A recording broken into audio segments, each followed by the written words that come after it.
If I was Floyd and he was me, Yeah. he would never have to fight again because that exhibition shit, Yeah. as me being his little brother, hey, little bro, we finna do 10 rounds and we both gonna get 100+ million for it. Right. And we ain't never got to box again. Well, Right. well, I already been getting these bets, but now it's time for you to get your just due.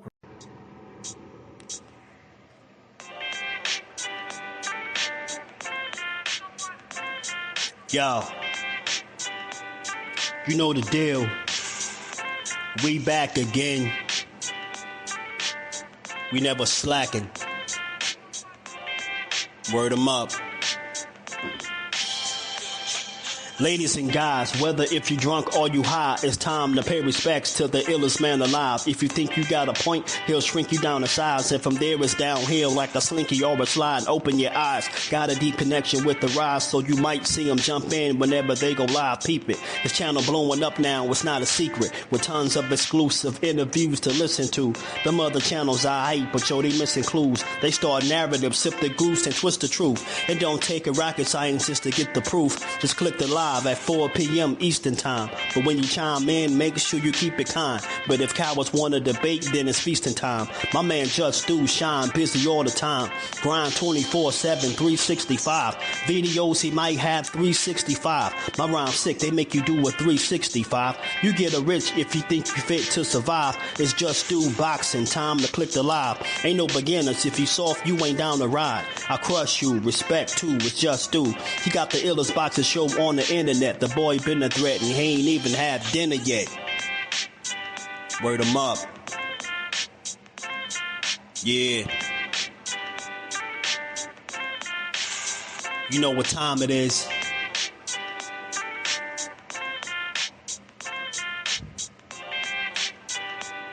$4 p.m. Eastern. Click the link. In the building. Make sure y'all subscribe to Jusdueboxing, the best boxing talk on YouTube.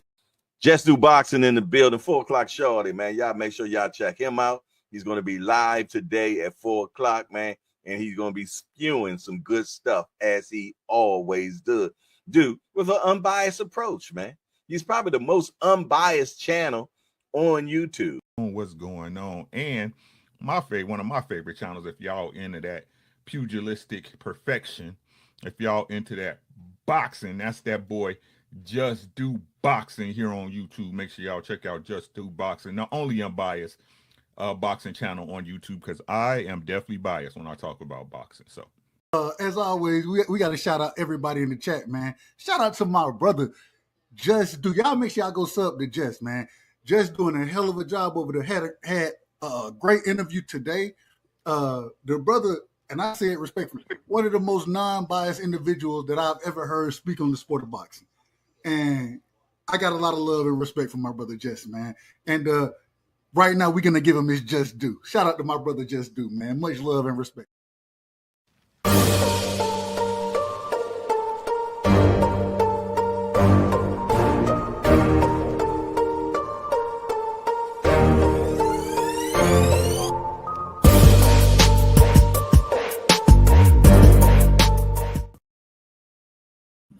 What's good? What's good? What's good? Salute to the family. How y'all feeling on this good Wednesday, this rainy Wednesday? We back to build on this boxing for a little bit and give it its just due how we always do, man. Y'all already know, smash the like button for your boy, sub to the channel, turn your notifications on. We gonna talk about it, man. Where we at on the likes? I know we getting closer to 1 million. Cash Sports, shout out to my homie. Joseph, what it do, homie? How you feeling? T Hill in the building. What's good, fam? Re-energized, guys. Cowboys fan. Okay, shout out to you, bro. What's good with you? Tim Layton in the building. Shout out to my boxing mom. Barbara D is in the building. How you feeling? Always good to see you. B Hayes, what it do, homie? Y'all smash the like button, and we gonna get to it. We gonna talk about it. Pardon my voice, man. Y'all already know. It's been a hell of a couple of days, but we gonna talk about it. Shout out to everybody that reached out, man. Appreciate everybody, reaching out, checking on your boy.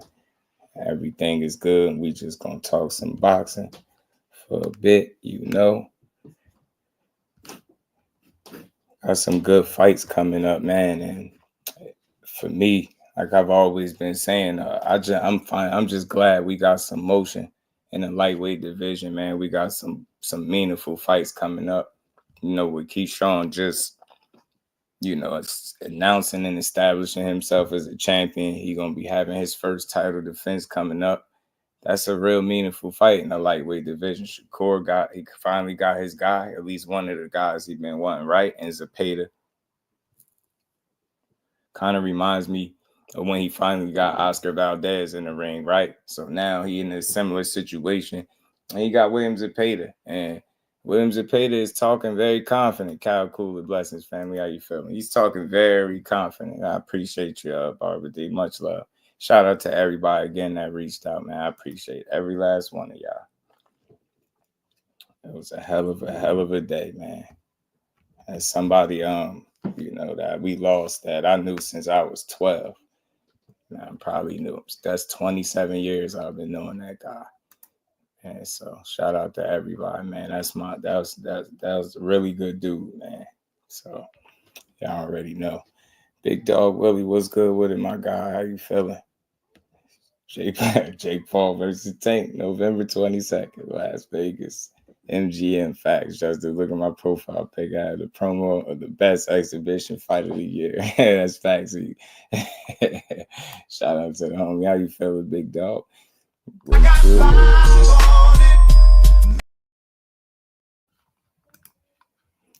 Rich Pope, shout out to my guy, man. And my condolences to you as well, man. I'll be reaching out to you. I've been meaning to get with you anyway. I gotta give you my number, bro. So, you know, I'll be inboxing you when I jump up off of here. Shout out to my homie, man. B Hayes, shout out to you. Activates about to have a crazy jump. Oh, active squad. Yeah, man. Look, there's some good fights coming up, and I'm gonna enjoy the ride right now. You got some meaningful fights coming up that we need to see, that I think boxing need, man. Like I've always been saying, Keyshawn is a breath of fresh air. He definitely moving like a young champion supposed to. And I want to see exactly how he go out there and handle Devin Santos. And look, Devin Santos been talking a lot, so much so that he kind of annoying Keyshawn. Keyshawn, like, this dude talking too much. He's starting to piss me off. You know, Devin Santos is confident. You know, he done knocked Ryo out. You know, he survived Shakur and didn't get completely embarrassed like most people do. So he feeling like, look, Keyshawn Davis is not Shakur Stevenson. But I know I mean, I agree. He might not be Shakur, but he Keyshawn Davis. And I think that's something that Devin Santos better be paying attention to and preparing for. Reef, shout out to you, bro. Appreciate you. Big Dog Willie. Much love, bro. Appreciate you. Shout out to you. East Coast murder. Shakur gonna smoke Zepeda. Yeah, that's what we looking for, man. East Coast. That's what we looking for. Rose gonna outpoint Tank clearly this time. We're gonna talk about all this, man. But you know, look, Devin Santos is very confident, y'all, and I like it. He ain't worried about the time that he had off. He not worried about the loss that he had against Shakur. As a matter of fact, it seemed like he even more confident now. And this is one of the statements that he made, and it got me asking myself, and I want to ask the people, man, is he sleeping on Keyshawn? Because look, you don't know what level he on because you ain't been in the ring with him yet. You know, so it's cool to see that you giving Shakur his just due to a certain degree, right? You like Keyshawn. He's at a much lower level than Shakur Stevenson. Keyshawn has a lot of power, but in terms of boxing, Shakur is on another level. And look, shout out to you for complimenting him, but you ain't been in the ring with Keyshawn yet. And he ain't just power in that. That's why I say, man, if you thinking that, you completely got him mixed up. You better prepare, dude. Like he got a little different element in there that, you know, some would say Shakur don't got, because he definitely got a mean streak. But I know when Core get on this shit and when he put hands on you. But Keyshawn, people say he kind of remind him of Bud Crawford in terms of his approach to a fight and how he want to hurt you. So he's not just power. Keyshawn ain't a guy you just look at and just label him, oh, he's a power puncher. Nah, it's not that. That's just one of the things that he got, right? He got power, but he got great timing, punch placement. He got good speed. It's a lot that you got to prepare for, come June, bro, this ain't gonna be no easy fight for you at all. Like, you could feel like Shakur on another level all you want, but these two right here, I truly believe is the best of the best. They 2 silver medalists. They was both started out over there on Top Rank. They move very similar, right? In terms of, I don't think they fought guys with losing records. Neither guy. They both won titles in like their 13th pro fight. You get what I'm saying? It's a lot of similarities with them as far as like how they've been moved and where they at, what they accomplished at the time of. So again, man, Shakur been working with Keyshawn, vice versa. He been working with Bud Crawford, man. Bomac is a hell of a trainer, and they got access to some of the best talent in the world. So I don't know who De Los Santos is using to help him prepare. I don't know who he's sparring with and things like that, but shit like that does matter. Like I feel like Keyshawn Davis is going to be a different look for him, and it's going to be something that I don't think he's fought up until this point. And I think it's one of those things where he'll find out when he get there. And again, a lot of people always harp on the Shakur and De Los Santos fight and how lackluster it was, or how they have no offense and it just wasn't exciting. But we all know why. We knew what the cause of that was. But at the end of the day, he was able to outsmart a completely healthy power puncher that got some relatively good boxing skills as well with just one hand. You get what I'm saying? Keyshawn going to be healthy. God willing, everything should be on the up and up, right? He should be 100%. De Los Santos on the flip end, for the people that was concerned about the blood clots and his health and things like that, listen, he said he's going to be 100% for this fight. He good. So that's what I'm going to hold him to it. There should be no excuses come June. You get what I'm saying? But I think Keyshawn is coming to make a statement, bro. He hungry. He's focused. He locked in. And I think it's at the right time for him and a bad time for De Los Santos. Keyshawn is on his A game right now, and I don't see him taking a step back. I don't think he's ready to slip up and take no step back. He ain't give me no signs of a guy that's not focused. As a matter of fact, he continues to show me that he understands the moment and the challenge at hand and what's at stake, and he seized the moment, and he had fun doing it. And his last 2 outings wasn't nothing short of spectacular. I don't give a damn. I'm so tired of these weird boxing fans where we got to find reasons to try to take away from guys' best wins. Like this dude, make no mistake about it, not only is he undefeated, but he's constantly growing as a fighter and getting better.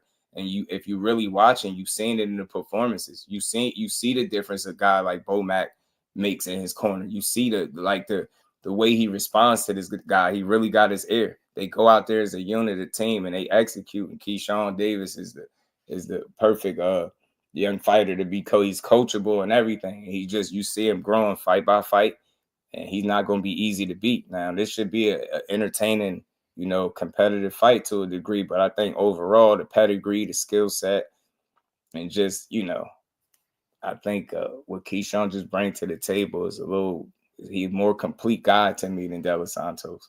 Get what I'm saying? De Los Santos is not a better boxer. I don't feel like he fought better competition, like outside of Shakur, obviously, but there ain't nobody on his resume that'll beat Keyshawn. You get what I'm saying? None of them do. So, in my opinion, anyway. So, I think he got his work cut out for him, but it don't change the fact that this fight is going to be entertaining. You got 2 guys that are not short on confidence. Dudes are coming to win. Keyshawn is coming to make a statement because he want to retain his titles. It's a lot. You know what I mean? He talked a good one, too. So, he got to stand on everything he's been saying. But more recently, it's been De Los Santos doing all the talking about this, how you going to knock him out and different stuff like that. And you see here, he just said he's at a much lower level than Shakur. If he feels like that, he definitely overlooking Keyshawn a bit. And I'm just using his own words. You saying he at a much lower level, that's crazy. If you would have just said lower level, I'm paying attention to every word, much lower level. You get what I'm saying? And yeah, he got a lot of power, but in terms of boxing, Shakur on another level. And that's the thing. He could be on another level, but Keyshawn level is going to be good enough for you, and you're going to find that out. And it seems like the way you've been talking, you're going to F around and find out. And it's going to take the fight to actually happen for you to figure out that this kid ain't playing, and he ain't for play. He ain't just talk. He ain't no loud mouth. Nah, he's substance behind them words. You get what I'm saying? He get in there and go. That dude know how to control the tempo of the fight. He got that mean streak. He got that grit in him. He be coming to hurt you. Ain't nothing about Keyshawn that's for play when he in that ring. And once he get the job done, he get to getting his dancing on and all that. But bro be coming to perform, man. Make no mistake. And it's going to be a fun night come June 7th. And I'm looking forward to it, man. You got young Abdullah Mason fighting Nakatila on that card as well. But this is the star of the show. This is the fight that I'm looking forward to the most. And I'm liking the agitation from Keyshawn. Keyshawn, like, bro, you doing a lot of talking. It ain't making no sense. Man, are you starting to piss me off? You get me? Key, like, bro, you starting to piss me off. Dante's boxing, talk my homie. What's good, bro? Santos about to learn just who Key is. That's what I'm saying, bro. That's what I think. Key in her business and got patience with it. That's a fact, B. Hayes. He do. Very patient assassin, bro. He a patient killer. Sammy, what it do, homie? How you feeling? Shout out to Ann McQueen. The game, me neither. I love it. I love it. I love it. You know what I mean? Legacy remains. What's good with it? Best out of the 815. What it do, homie? Ray Patterson, my Jersey Brethren. What's good, bro? Shout out to the Boxing and Facts Machine. Tony, what's good, fan? Now I love the talk. I love the confidence from Devin Santos. It just makes things entertaining, right? I mean, I like the fact that he ain't short on no kind of confidence and he ain't worried. He feeling like his health is intact. It's gonna be in order. He gonna go out there and give a good fight, and I think he will. So I'm really looking forward to this, man. I think, layoff aside, man, it's gonna be a really entertaining fight, bro. May the best man win, but Keyshawn is on his A game, like I said.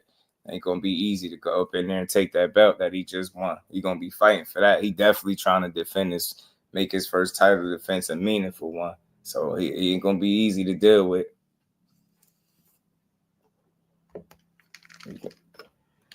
Shout out to my God, Dale. He said, "What do you think about Tiger Johnson versus Nelson Boca Chica on his card?" Oh, hey, shout out to the Fax Machine, by the way, my homie L, man. Y'all go tap into him if y'all haven't.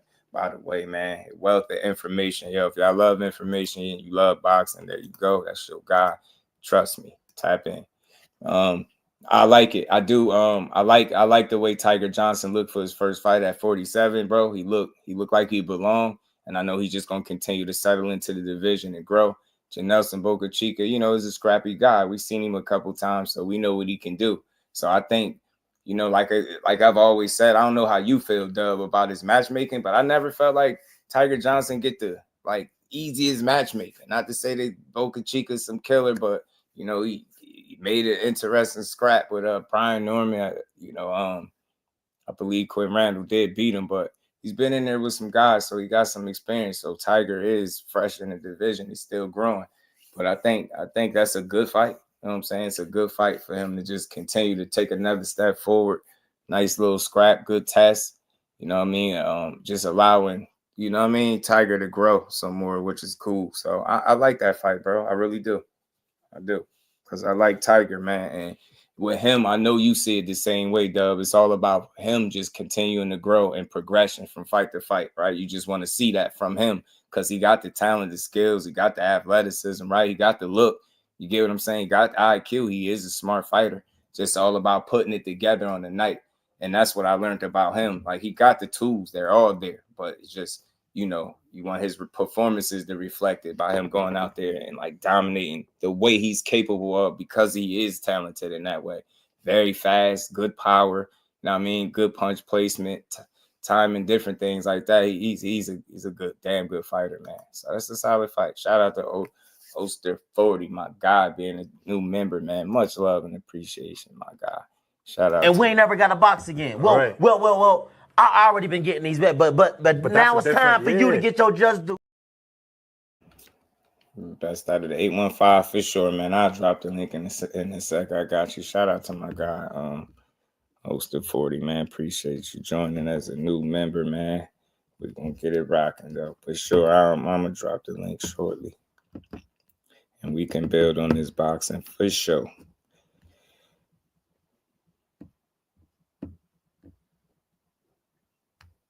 Make sure I do. All right, bet. All right, shout out to my homie Behind the Hands TV, and another one, man. Behind the Hands TV, y'all go tap into my homie, man. Trust me, Tiger beats Boca Chica. Yeah, he got the game from Quentin Randall, beat him last.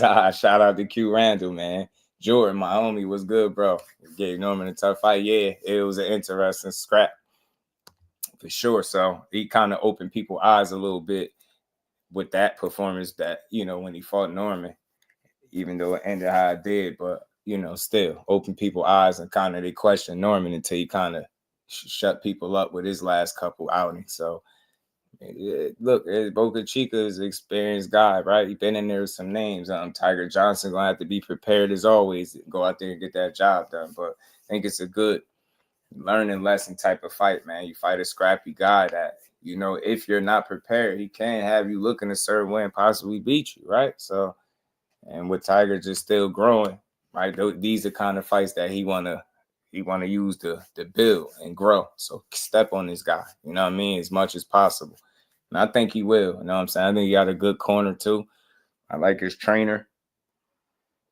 And I noticed as long as Tiger is listening to his corner, man, he cooking. Every time he getting great instruction. I'm telling you, he got a really good corner.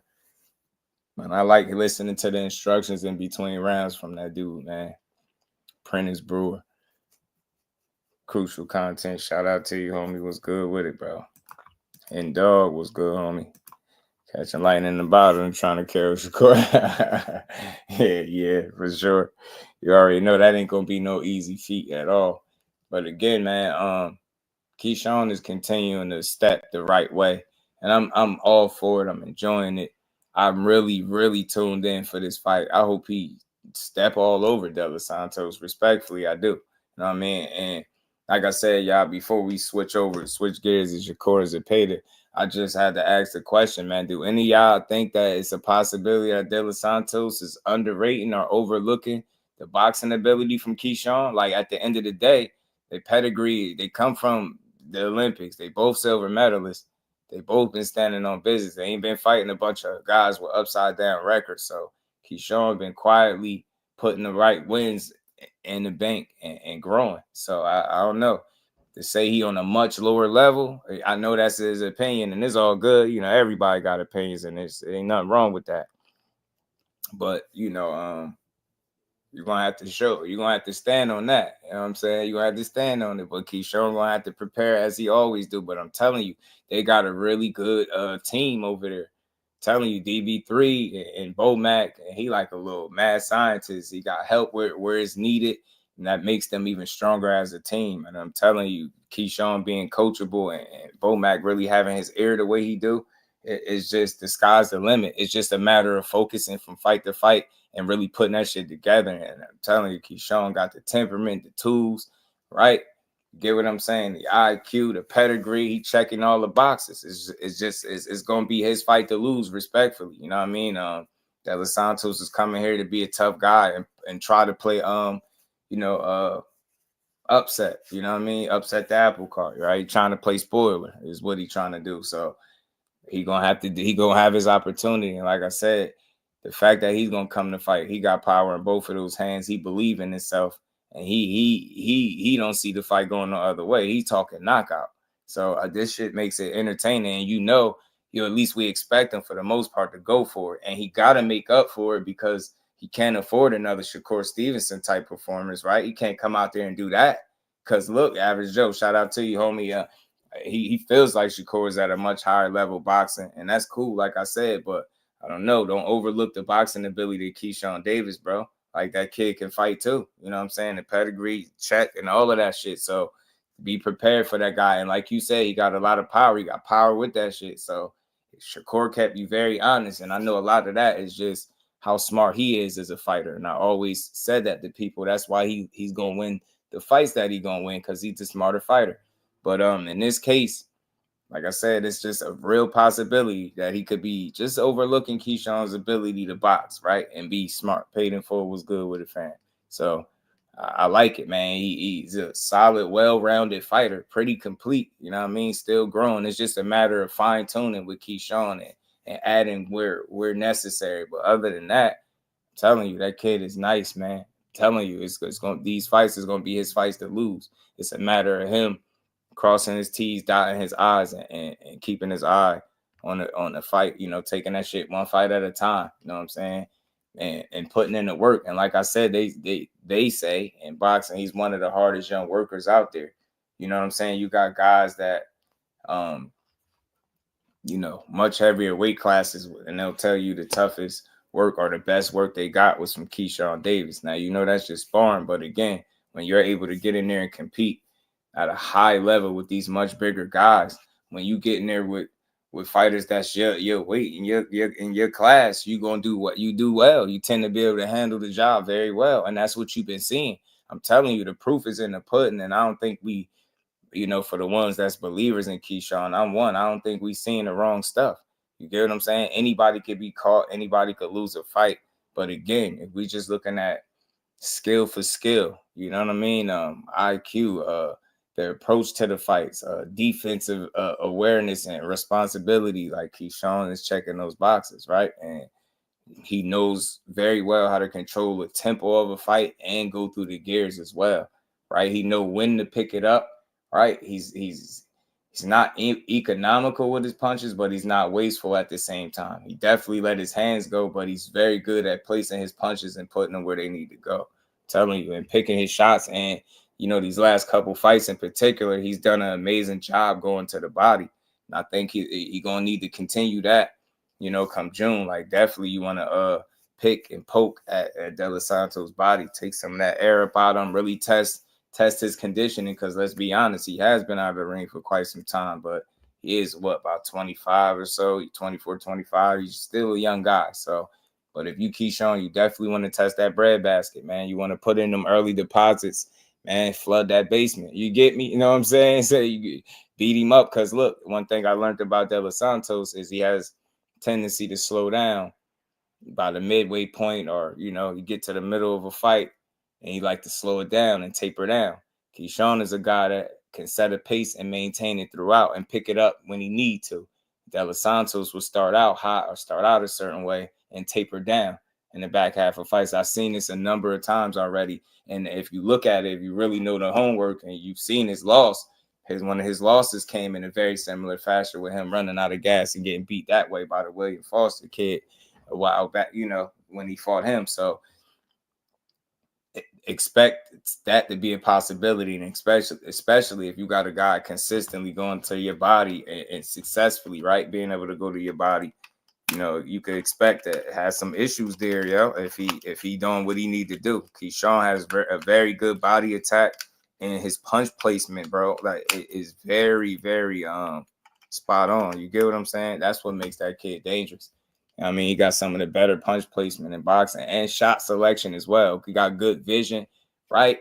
He know how to protect himself in there, and he liked to fight. He liked to mix it up. So maybe because of that, his willingness to engage and, that temperament and that mean streak, maybe that'll create or present some opportunities for De Los Santos to try to capitalize on, and that should make the fight interesting right there. So I'm all for this, man. Listen, layoffs are a part of the game. Sometimes that you go through things, right? Health scares, different things like that. But most important thing is that when this guy get into this fight, he gonna be 100%,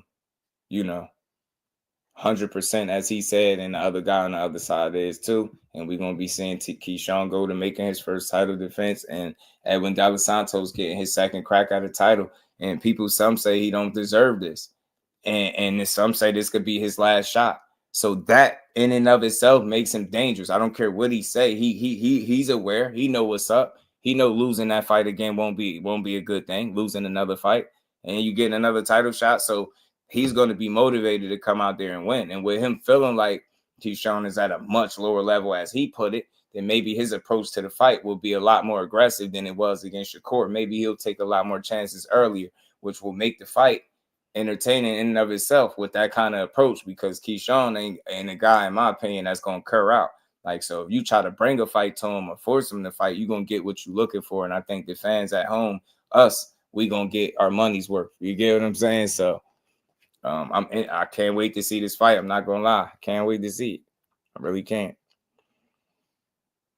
Yeah, De Los Santos talking that talk. Grown men, yeah, you know what I'm saying? Just shout out to you, man. You know what I mean? Troy Nash said that. Zoom verse, peace and blessings. Brody, how you feeling? 2 cents, my guy. That's what I'm like to hear, man. If you can, send your picture over, man. I don't know if you could, inbox, email, whatever. Your face ain't got to be in it, but do it if you get a chance. And I'm going to post it to the community. Shout out to my guy, 2 Cents. Appreciate your support. The movement, man. Zeke, what it do, homie? Ill Will in the building. Train fighters down. That's what you're going to get. Dude, go to that body. Get to that body. Who drained down? Oh, you definitely know he ran out of gas in that fight because he kind of tapered down, bro, and that's how he got beat. Edwin, Shakur unification low. I think he about to handle business. The Butcher, what's good, homie? How you feeling? 25, I think that Santos won't be done. Yeah, I don't think he'd be done, but I know that'll take a hit, right? He'll take a hit, right? He definitely gonna find himself in terms of the pecking order. He's gonna have to do some rebuilding, right? With those back-to-back losses and there were title shots. So I don't see him getting another one right away. He's gonna have to get some wins in. But I don't want to overlook it. I ain't saying like this is 100%. There's no way Keyshawn could lose. Look, anything could happen. Look, Santos, like I said, what's at stake and the situation he's in currently, he's gonna want to perform. And if you once again, you've talked something. Last time you were saying how Corey ain't had no power and he can't hurt you. Then you got in a fight and it looked totally different, right? Now, here you go. You saying Keyshawn is at a much lower level, and yeah, he got a lot of power, but in terms of boxing, Shakur's on another level. Sweet, cute. But what happened if he on a level that you wasn't prepared for because you thinking already in your mind that he ain't that. He's of that cloth. That's all I'm saying. They work together. They put a lot of work in together. I ain't saying he exactly Corey. He's still Keyshawn, but that kid is a sponge too. He is, man. He really is. And that's why I got faith in him, bro. I hear this is consistently how he worked, put the work in, very hard worker. And regardless of how he talked, whether you see it as arrogance, cockiness, or whatever, I see it as confidence because of the work being put in. He never overlooks his guy. You can see it with his approach. He don't never get in there and look like, all right, well, I can just be reckless. He always responsible with his approach to a fight. And he's very smart, like I said, with picking his shots, going through the gears and controlling pace and taking openings, man, and taking advantage of mistakes. I even seen this kid, he got a pull counter in his arsenal, bro. Keyshawn Davis got a pull counter. I don't know if that means anything to y'all, but that not everybody can pull that off. This kid got a pull counter in his arsenal. I seen him do a nice one too. Like he's sharp, man. So I think we can still continue to look forward to seeing better performances from him and just seeing him stand out. And I think, the better the opponent, the more you can see from him. But like I said, keep in mind, it's not an open and shut case. Anything can happen in a fight. But I definitely got to favor the more active guy that's improving, that's, continuing to win, build his confidence, right? And that's key, you know what I'm saying? And being active while doing it, right? So I like what I'm seeing from Keyshawn. It'd be hard to go against him. Thrill Hill, what it do, homie? Pound for pound, my homie. What's good? How you feeling, bro? Santos might get stopped in 7. Shit, we'll find out though. He showed that pull counter a few times versus Medina. I'm telling you, bro, a sweet, nice move, man. And not everybody can pull that off. Not everybody is athletic enough or is confident enough to even try it. And he is. You know what I'm saying? And I know some people think he cocky, but I urge people to rethink and really listen to him. You have to be confident, man. You got guys that they're confident that he can knock your damn head off. So why you can't be confident that you about to step on shit? And that's exactly what you've been doing. And because you feel this way, because of the work that you putting in, you focus, you understand the task at hand. You ain't leaving no stone unturned, right? You ain't cutting no corners. You crossing every T, dotting every I, and you getting to that shit, and it's showing. I think that, this next fight will be a continuation of the work that he's been putting in, and I think it'll show. So let's see how dangerous of a fight could Devin Santos make this. How much of a challenge? How close can he come to actually playing a spoiler, right? Because that's gonna be on his mind. That's really looking to do. You know what I mean? Some people counting them out with the layoff and, the blood clots and different things like that. They're like, bro, I even heard the word cherry picking. I even heard somebody said Keyshawn was cherry picking Devin Santos. I thought that was wild. But look, at the end of the day, he doing it the right way. He could have took an easier fight, regardless of what people saying. He's fighting a guy that's somewhat in the mix and got some credible, solid wins and put himself in some type of position. So the name resonates because of who he fought last. So it ain't like a guy, oh, why did he play? Who's that? Like, nah, you know who he is and what he could do. And people seen the Rio fight. So, you know, some people think he could have that kind of success against Keyshawn. There's a lot of people out there that think that. So this fight needs to happen, man. I'm glad. Good, meaningful fight in the lightweight division. And then, like I said, on the other side, you got Shakur and Zepeda to teach. What it do? D-Man, what's good, my bro? How you feeling? Yeah, you got that boom. You get me? You get me, D-Man, you get me? He got that boom, boom, man. They don't even know, man. Just in case y'all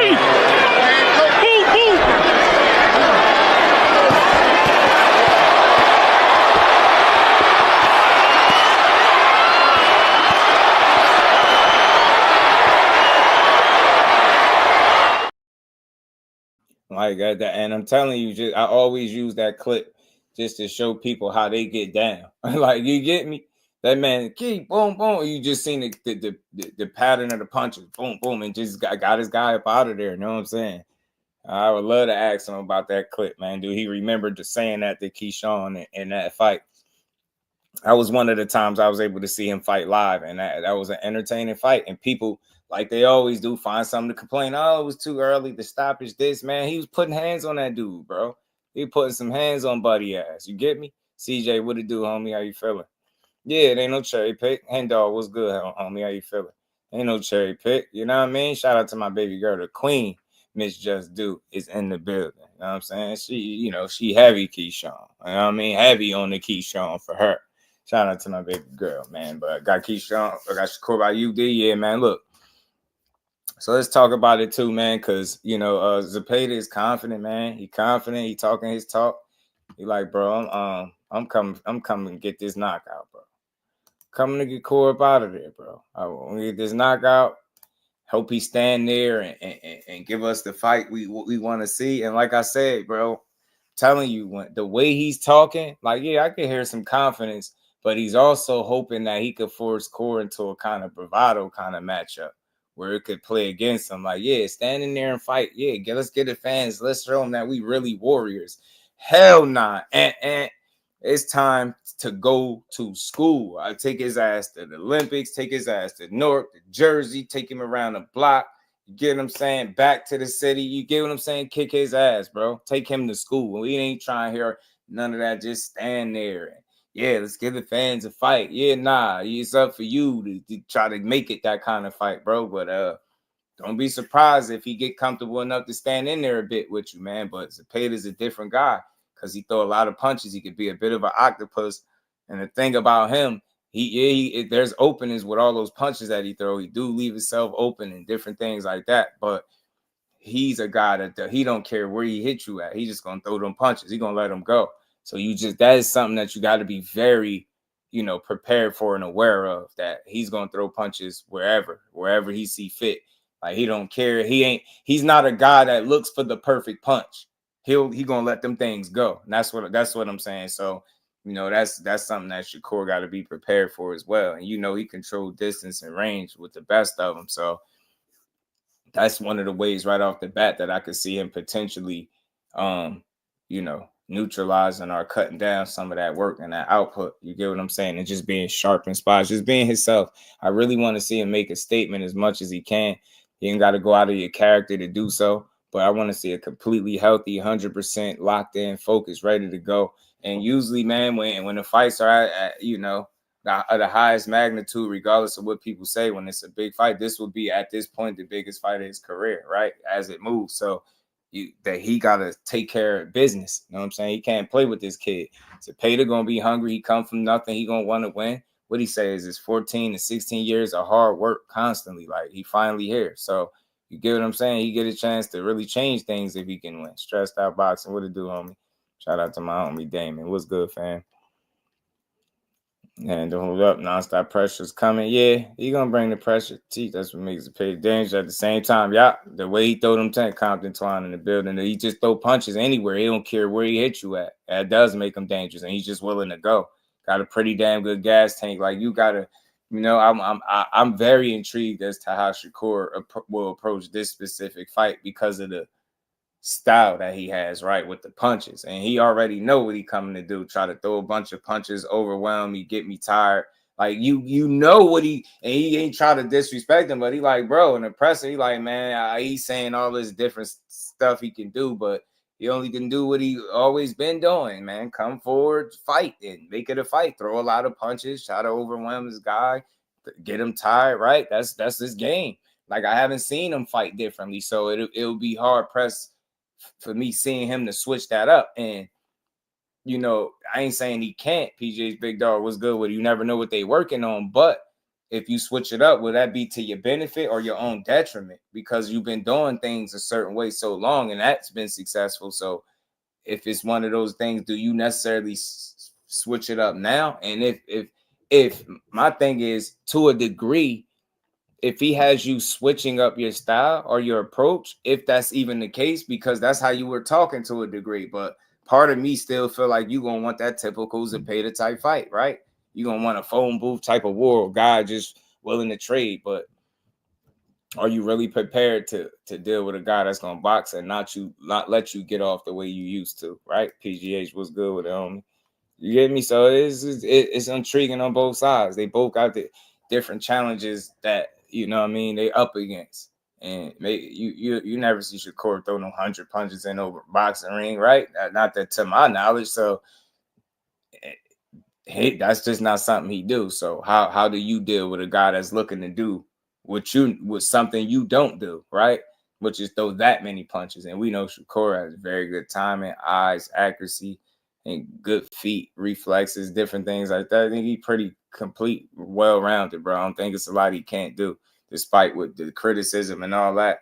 It's just not a lot he can do from a boxing standpoint, right? He's very, very well-versed in this sport, and he know what he's doing. So he got the IQ. I think he's going to know how to deal with this dude. I think he's going to have the approach to deal with him. I think he's going to have an answer for a guy that want to throw that many punches, right? And I think a lot of that is simply in controlling the pace.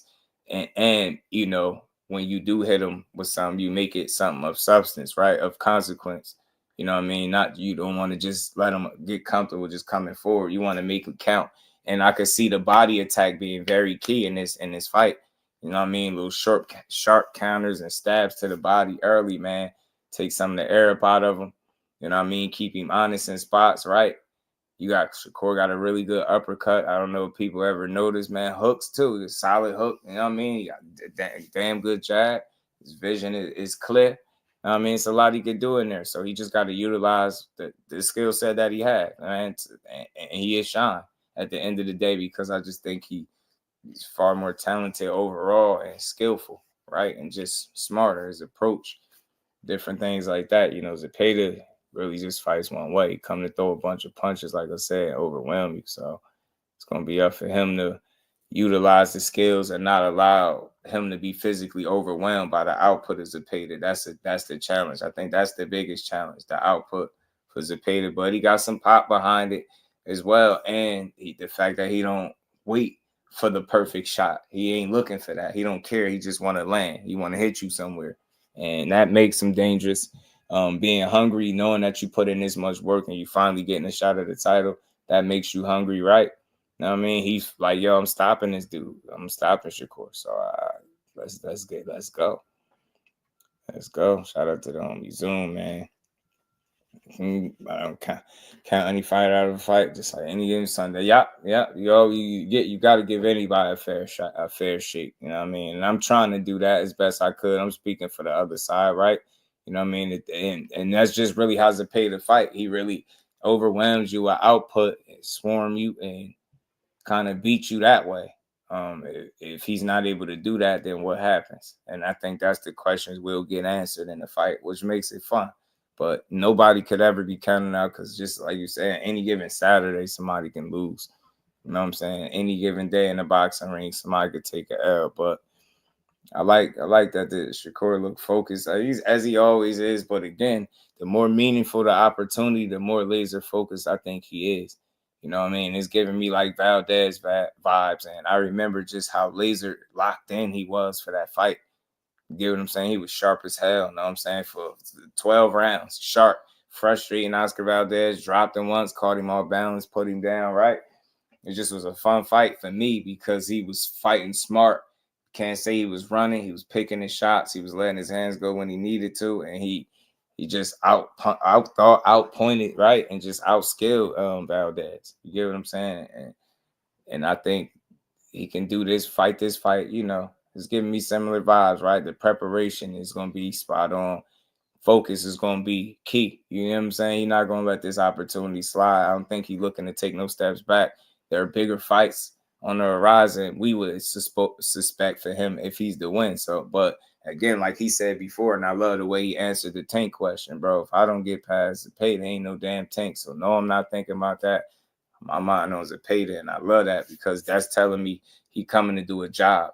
And that job is Zepeda right now. And then after that, yeah, you can ask me any of that other stuff about who's next. And yeah, ask him after that. But right now, I got work to do. And I can't overlook this dude. And he said he hungry too, man. He putting in work. Like this dude, he working his ass off too. Like he been preparing for this, like shit. So that's what I love to hear. He acknowledging how he ain't the only one putting in work. That guy on the other side want to win too. So he gonna put in his fair amount of work. And that's just what it is, right? The awareness, man. Shout out to my guy behind the hands. What we been calling it? That situation awareness is what I love from him right now, man. I'm seeing that situation awareness, man. You know, being aware of the moment, right? Nah, man, I ain't the only one that's putting in work. I ain't the only one that want to win. It's just Zepeda want to win too. Shit, he hungry. He got a family to feed too. He want to knock off everything I got going on. This dude like to come in there and swarm you. He gonna let his hands go. If he don't do nothing else, he coming to let them things go. Are you ready? 80 to 100 punches around if he get crazy on you. Yeah, are you gonna let him do it? You know what I mean? What the big homie Core gonna do? You know what I'm saying? How you gonna approach a guy that's trying to come in there like an octopus and you know what I mean? How you gonna, what are you gonna do with that? 33-0, 27 KOs. You get me? What are you gonna do with that? The butcher, how you gonna do it? Can't overlook him at all. Crush the legend, my homie was good with it. He pretty much did though, man. I mean, he pretty much he just took Valdez to real school, man. Because it took him to real school. Peppered him all night. Schooling, man. It's called boxing, man. Sweet Science was on display at the highest level, and that's all we need to see again for me to be impressed. Just do what you do, Core. Go out there and show separation. Show that dudes don't be on your level. He typically don't have close fights. If this one is similar, then he right on par with what he typically do. So let's see if even if he's not able to win, if that's the case in Zepeda, right? How difficult of a fight can you make it? Can you give him a really good run for the money? You know what I mean? Can you give him a good run for the money? You know what I'm saying?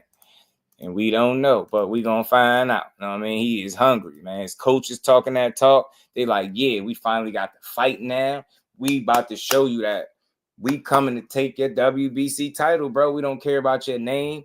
We don't care about your silver medal. We don't care about the wins that you got. We don't care about the electrician that you beat or the hibachi chef you chopped up a while back.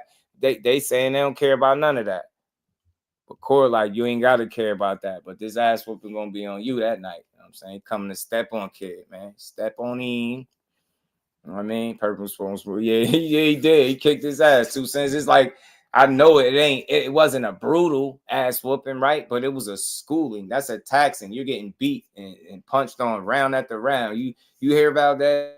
Explaining how frustrated he was in that fight, is you start getting mentally like depleted. Yeah, you know what I'm saying? Zoom, the hibachi, you know what I mean? The hibachi and Yoshino, that's what they called him. Hibachi chef is what they called him. But Shakur, the only thing was in that fight, Shakur was doing all the chefing. You know what I'm saying? He was doing the chefing in that fight. Shake cooking on his ass. You get me? But it's a better version of art boxing. That what it do, homie. Appreciate you, bro. Much love, family. Shout out to my guy T Hill, man. Yeah, man. You got shut out. You get your ass beat. That's what I'm saying. Like, ass beatings ain't mean you got to get brutalized in there. We ain't saying that.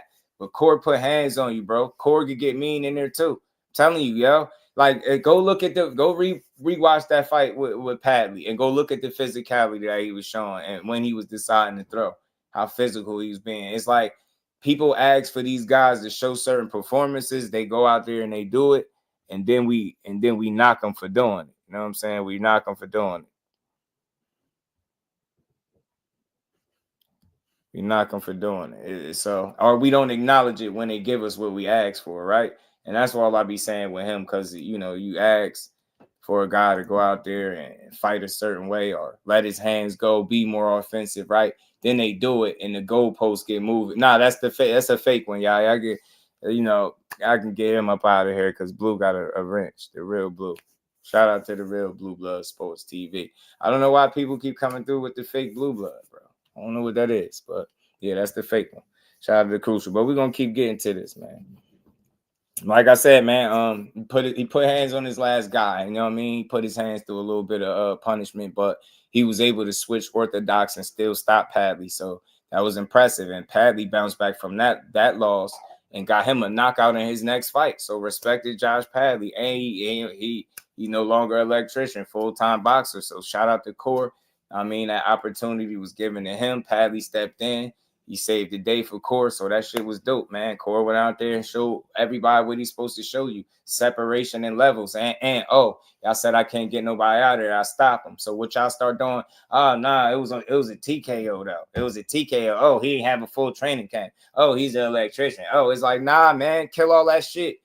What you knocking them narratives that you say he can't punch, you say he can't hurt nobody, you say he don't let his hands go, you say he run, then he do none of that shit and step on somebody convincingly, step on them, and they still like, well, he was only an electrician. I don't want to hear that. Real boxing fans don't find reasons to take credit. If you ask for a fighter to perform and do something, when he do it, you should be able to acknowledge it like a real boxing fan. Yeah, Padley ain't on the level of Shakur Stevenson. We all know that, but he's a damn replacement opponent on short notice. So he goes out there and shows you exactly the difference between him and Padley levels. And then they kind of move the goalpost. So now you got a Zepeda, and I get it. People see the deficiencies or the holes, but look, he's a dangerous guy. So he's the number one guy. That's the guy he's supposed to be fighting. There should be no reason nobody should complain. Core, we got one. It's time to show out. It's time to this could be a statement win for you at 135. This could be a marquee win. You can make the example out of this guy right here. You get what I'm saying? He said Haney's pocket holder. Damn, man. Thomas, my homie, what's good with it, bro? How you feeling, bro? TD Sports Talk. My guy, man. Appreciate you pulling up. Double time on him, man. He said, they're going to say all that BS shop now. He's electric, man. Yup, Yeah, they don't say nothing. Right. They just be trashing these fighters, man. Trying before he's 30, his trash is hilarious. I'm telling you, Reef is laughable, man. That kid is talented. He's smart. He on his game. And I just want to continue to see him put himself in the best position to get the best fights for himself. That's where I'm at with it. It's about going out there, getting the best fights you can get for yourself. That's what I want to see him do for the remainder of his career. Step on anybody that's willing to get in the ring with you.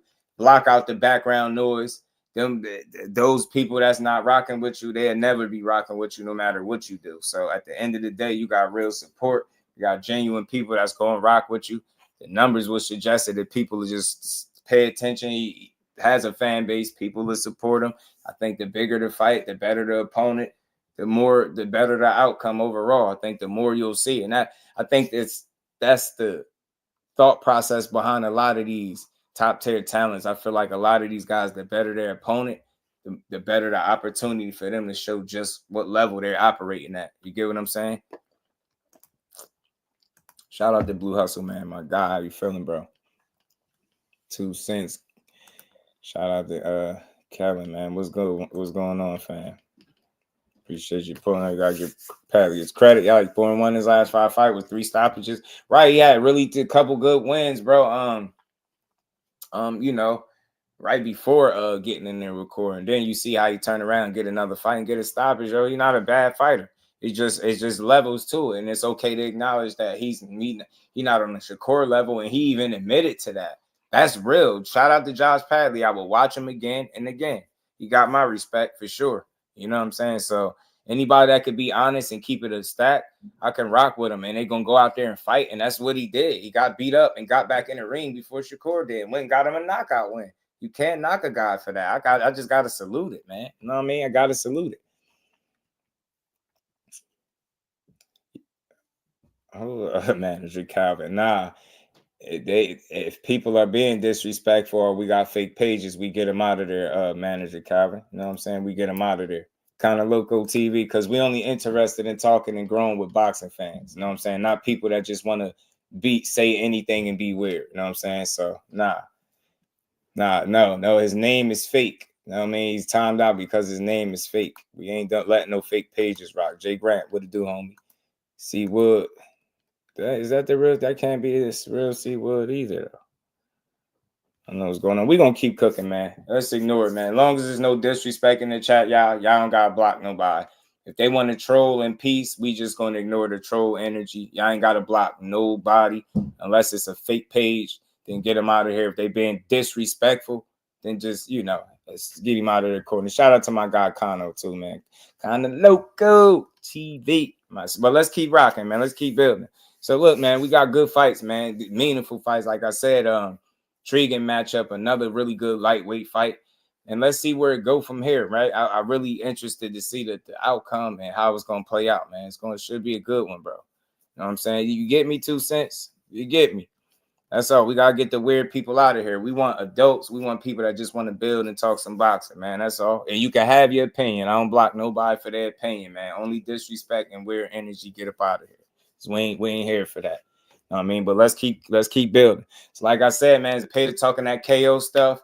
You're gonna have to stand on it. I know he's gonna be motivated. He only know one way to come forward and let them things go.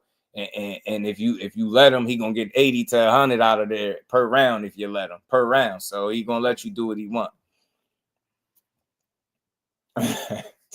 Crazy. Y'all crazy, yo. Y'all crazy, man. Oh man. Yeah, man. So let's keep rocking. But we gonna see that, man. The best man may win. Should win. I think Shakur really gonna be locked in and prepared for this opportunity because it's a meaningful one, right? We see how he handle opportunities when he get a guy in there that he want to fight, that he's been wanting to fight, right? He typically don't disappoint. You get what I'm saying? And he get in there and show out. And I think he's always usually showing his level, and I think that's what he'll do here, man. You know what I mean? Shout out to Kato. You get me? Think he's gonna handle him. I think he's smart, sharper. Think he'll be able to take advantage of the openings, right? He'll understand that all you got to do is believe in his ability, right? And the work that he put in, and just go out there and cook and just be Shakur. And that's the beautiful thing about the position he in. You gotta do nothing but be yourself. You got the opponent that should present the kind of challenge where it should make the fight entertaining in and of itself. All you got to do is do what you do and show that there's levels to this shit and that you could just outthink any of these guys in that throwing. Just because you throw a lot don't mean you about to beat me. You gotta be smart with this shit. So you do leave yourself open a lot with the rapid punch combinations and all that, but he could be very dangerous because he's not the most patient guy, but at the same time he don't wait for perfect shots, so he don't sit around. You know what I'm saying? Just waiting to pull the trigger. He gonna go. So you gotta limit his opportunities. You can't be available. He does need to have his feet set, and he do the best with guys that's right in his wheelhouse, standing right in front of him. When you're not doing that, it's a different thing. And I believe, of course, Stevenson has the skill set to prove and show exactly that and put that shit on display. I'm not trying to hear none of that stand there shit. You want that? Go rock 'em, sock 'em. Go watch something else. Rock 'em, sock 'em, robots. And I mean it, because ain't nobody supposed to stand there so you can get off. Hell no. I hope he stands there and trades. And I hope he gives the fans a fight. And I hope, nah, bro, you gonna be wishing on a star. Keep on hoping, bro. Nobody about to come in the fight and let's just stand here and trade. Yeah, that's gonna prove who the better boxer is in the sport of boxing. Hell no. He ain't trying to race you to see who can get a concussion fastest. Bro, you want to participate in human CTE battles, bro? Like, hell no. It's coming. I'm coming to show you that when it comes to this sport of boxing as a whole, or when it comes to these skills, I'm paying the bills, and I'm going to show you. I'm gonna paint a picture, and it's gonna be a beautiful one. You get me? Man, don't think for 1 second I'm supposed to stand like just let's get the fan. Nah. You're not gonna try to, let's be warriors and do it like real warriors. No, that's a real idiotic to give a guy his best opportunities just by standing there giving him the looks. Nah, you gotta be smart. Give them what they don't want. You get what I'm saying? shit that he trying to do, you want to take that away from him. The things that he do bad, you want to exploit him. The things that he do well, you want to take them shits from him. And in some cases, you want to turn that shit against him. So when I say that, his best attribute is volume in the way he go in pressure, right? And you can turn that into a bad thing because there's several openings in that approach. We seen it already in back-to-back fights with Tevin Farmer. We seen it. Both fights going a distance. You get what I'm saying? Get out of here with all this knockout shit. That the older version of Tevin Farmer put you through some hell.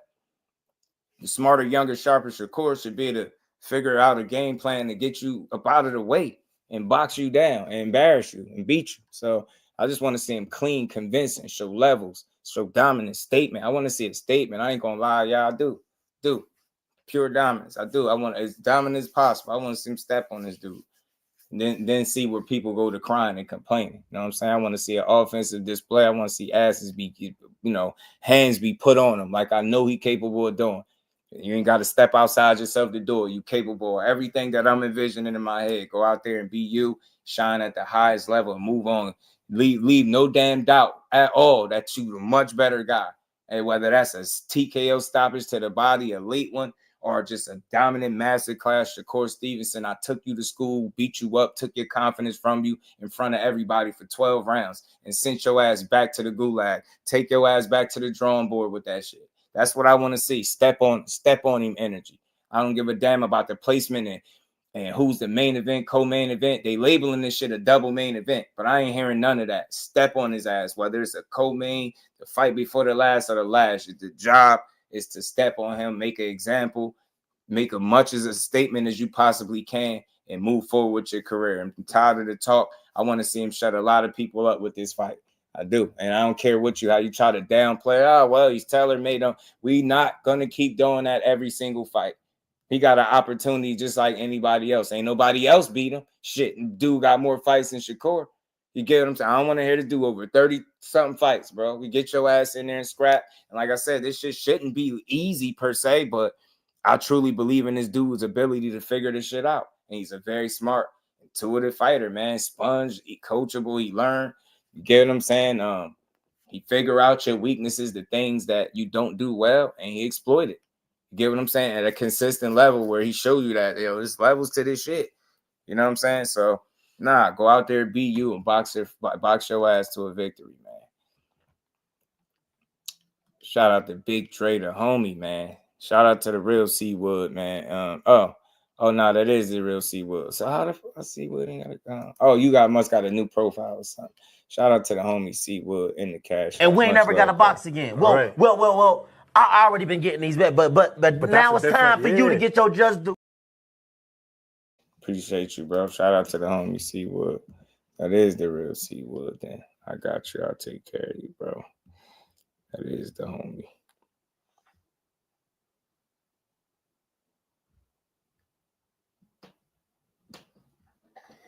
All right, we back. We good now. We good. Time's a pit. Every time's a pit makes a mistake. Shakur and Capital. Shout out to the sis Melanin Queen in the building. How you feeling? Humble Dragger, what it do, homie? Creole the Traveler, my guy. What's good with it? Shout out to the sis. The Queen, appreciate you. Y'all hit that like button. Let's keep rocking, man. Yeah, I think that's what's important, bro. Blue Hustle, man. That's what's important. I'm glad you said that and brought that up. Because there's been a fight or two where he's left some meat on the bone, right, for people.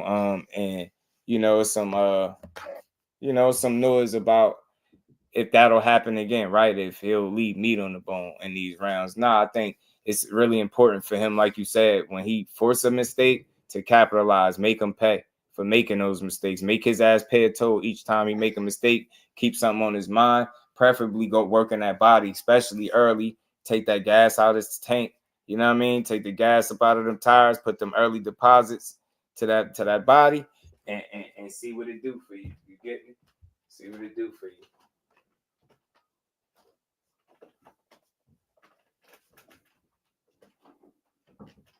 Oh yeah, my bad. It's baby do popping up. So yeah, man, that's what I want to see. Smart boxing, bro. You know what I'm saying? Smart boxing, humble drive. See what act like we can't. Like Shakur and Tank, yeah, I like them both, bro. I like them both. Humble Dragger, I support them both. I rock with both of them, online, offline, and I'm gonna keep rocking with both. You're right. When you really rock with boxing and somebody as talented as those two guys are, it's easy to rock with both. You know what I'm saying? Now, ultimately, you can think one can beat the other. There's nothing wrong with that, but you still can support both guys, man. I think it's weird to anybody that acts like you have to pick one or the other in terms of who to support.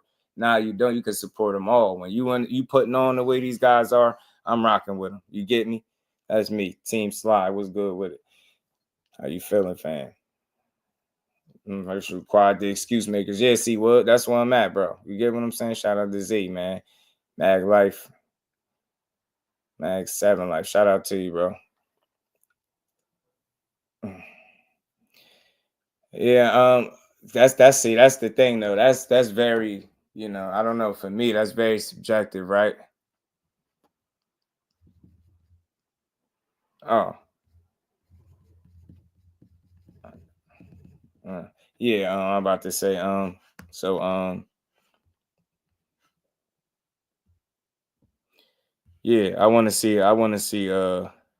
I just want to see him stand on complete business, bro. You know what I mean?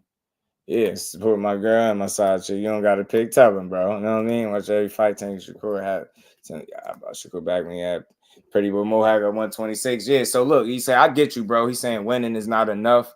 Look, that's the most important thing, though. I get where you're going when you say that. Shout out to Hood Rich. I get what you're saying. It feel like at this point, like that's not enough. And you almost right to a degree, like the climate is like for him, you can't just win when you him. You got to be impressive. But my thing is, was Zepeda being the guy that he's supposed to fight and being the number one guy is supposed to be able to present this level of danger, different challenge, throwing so many punches, bringing relentless pressure, right? Nonstop, really good gas tank. He just got to beat Shakur. And if he can beat him at the same degree that he typically beats everybody else, I think you have to respect it, right? If he thoroughly outclasses this dude and it's a Shakur typical night in the office, like for Shakur, like where he do what he do and dominate you in the rounds and don't really lose no rounds, right? And limit your moments. There's no way you can walk away from that and like, oh, he was supposed to not, unless you just got a bunch of quiet rounds where he ain't letting his hands go. But I don't see that. You know what I mean? I always want to highlight this. The most important thing is to always win. Yeah, you want to entertain, but you got to prioritize, in my opinion. You know what I mean? And you have to balance. You have to find a balance there. You know what I'm saying? You always want to keep the fans in mind. They're the ones showing up to see you fight. But the real ones going to understand you. They are not going to expect you to try to put yourself in harm's way, try to be entertaining to your own detriment, right? They're going to want to see you be smart about it. So that's all. I just want to see him be smart. Take the chances as you see fit. Like bro mentioned, like I said earlier too, when you make him make a mistake, you make his ass pay for it. You make him regret it. You know what I mean? Have an answer for his ass. Make him pay that toll every time he cross. You know what I mean? Every single time. You know what I'm saying? Shout out to Mag 7, man. Same with me. Look, I get it. It's just a climate where you like, nah, he gotta win like this, but nah, let's stop doing that. You can't look at a fighter and just because you want it to be a certain way, it is. Zepeda just don't have the skills, speeds. Yeah, I think overall skills. Shout out to my homie Pound for Pound coming up to rock out with me too, man. Appreciate you, bro. Salute to you, my God. Just do. Y'all hit the like. How you feeling, bro? You all right?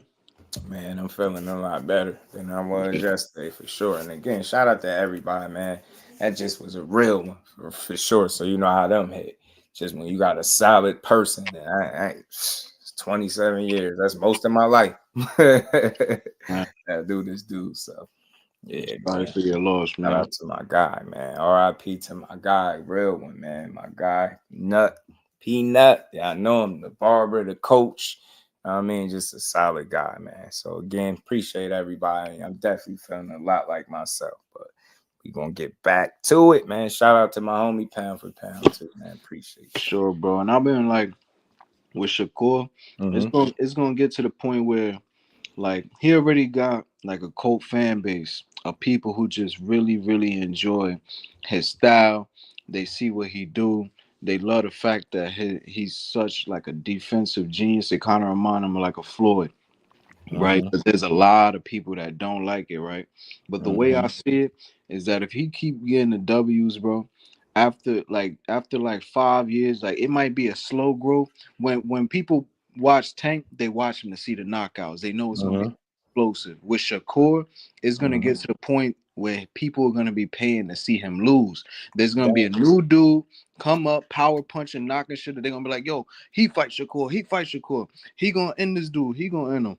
And it's gonna be that same Floyd effect where people gonna be paying to see him lose. So I think it's gonna be a slow growth, but he keep doing what he's doing. I mean, it's gonna be it's another.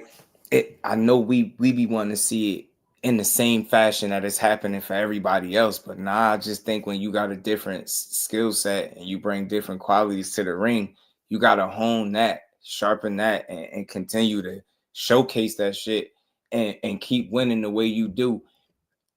After time, you're gonna have to respect it. There's only so much complaining. Like you get to a point, even with Floyd, you could try with the narratives. They tried it all, the running, pillow hands, and we all know early in his career they was calling this dude a power puncher, and he was smoking on shit for a while. You know what I mean? Then it turned more of a pure boxer, but they tried the narratives, but it got to a point where it wasn't no real in between. You either loved them or you was hating on them, and that's just what it was. Like, but you had to respect it, because he kept winning. And you like, yo, you could say what you want. If you're a real one, I'm talking about for the real ones, not them wild ones that no matter what you do, gonna always, those are not real boxing fans. They're just looking to have an opinion and argue about some shit and be negative. Talking about the real ones that know, like, man, you might not like the way you do it. You might not have the most pleasing style to you, whatever the case. You might not like his personality, his flashiness, but damn, you got to respect somebody that he's a for sure bet. Every time he getting in there, you know he ain't cutting no damn corners. And that's all I'm saying. I'm thinking Core got some of them qualities now. And he said that kid works extremely hard. Shout out to my guy behind the hands who's been able to have a bird's eye view and see this man work and able to tell me exactly like what he's seen. He like, bro, it's hard to put into words. You would just have to see it. But he's done a hell of a job, like letting me know and, you know, telling me from his view what he's been able to see in terms of how this kid put it down in the gym.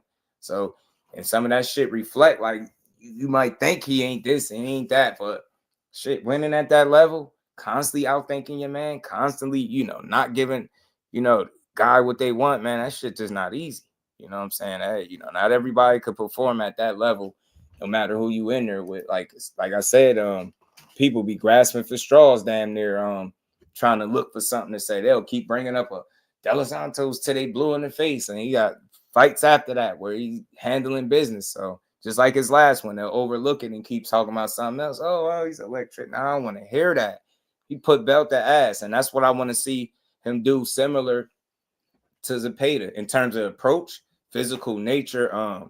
You know, just knowing when to pick your shot. This is typical Shakur, but in this instance, like I said, he wanted to punch off the break, be physical, like punching out of the clinch and different things like that, allowing his guy to get shots off where he catching him off the gloves and arms and then just open, you know what I mean? Just being smart, setting little traps for him. I want to see him in rare form. You get what I'm saying? That's all. Shout out to my homie Free Smoke now, but the hate watchers can easily steal now. Shout out to my dog. Appreciate that support, Free Smoke. And we ain't never got a box again. Well, Right. well.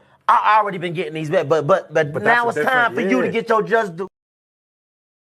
Shout out to the homie, man. Appreciate you.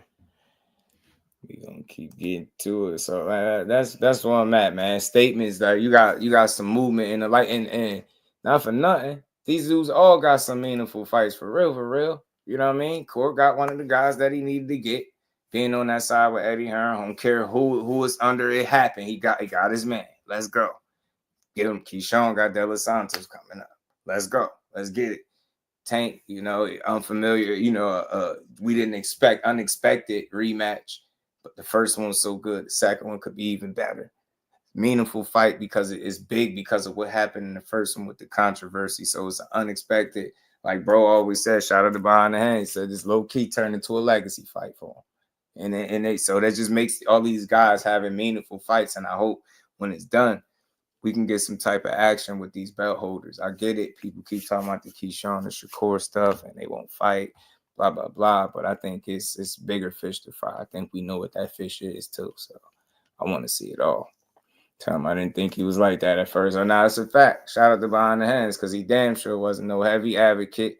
None of that until he got a chance to see him working. Like I said, he just gave that youngin' his just due. Next gen, what it do? That's why I wish more people could have that opportunity, or the right ones, so they could straighten out some of these people that just say anything. They have no idea what the kind of work that man be putting in. I'm telling you, and I've been hearing it for years. I've heard it from people that know him. Like I got a cousin that know him personally that just was out there playing cards with him and his grandfather, chilling, having a good old time. Like the same guy that made me aware of him is the same guy that continue to let me know that dude ain't for play, man. He take this shit very serious. He put a lot of work in. So just ain't easy to keep winning. People call it what you want, but that should be impressive to me. Shout out to the homie. Let's Talk Fashion. Remo, my God. What's good with it, bro? IBM was good with it. Taking shots, telling the fighter he being too defensive. Right.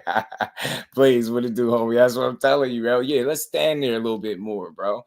Like, look, like this is one of the criticisms from a champion recently out there, a female champion.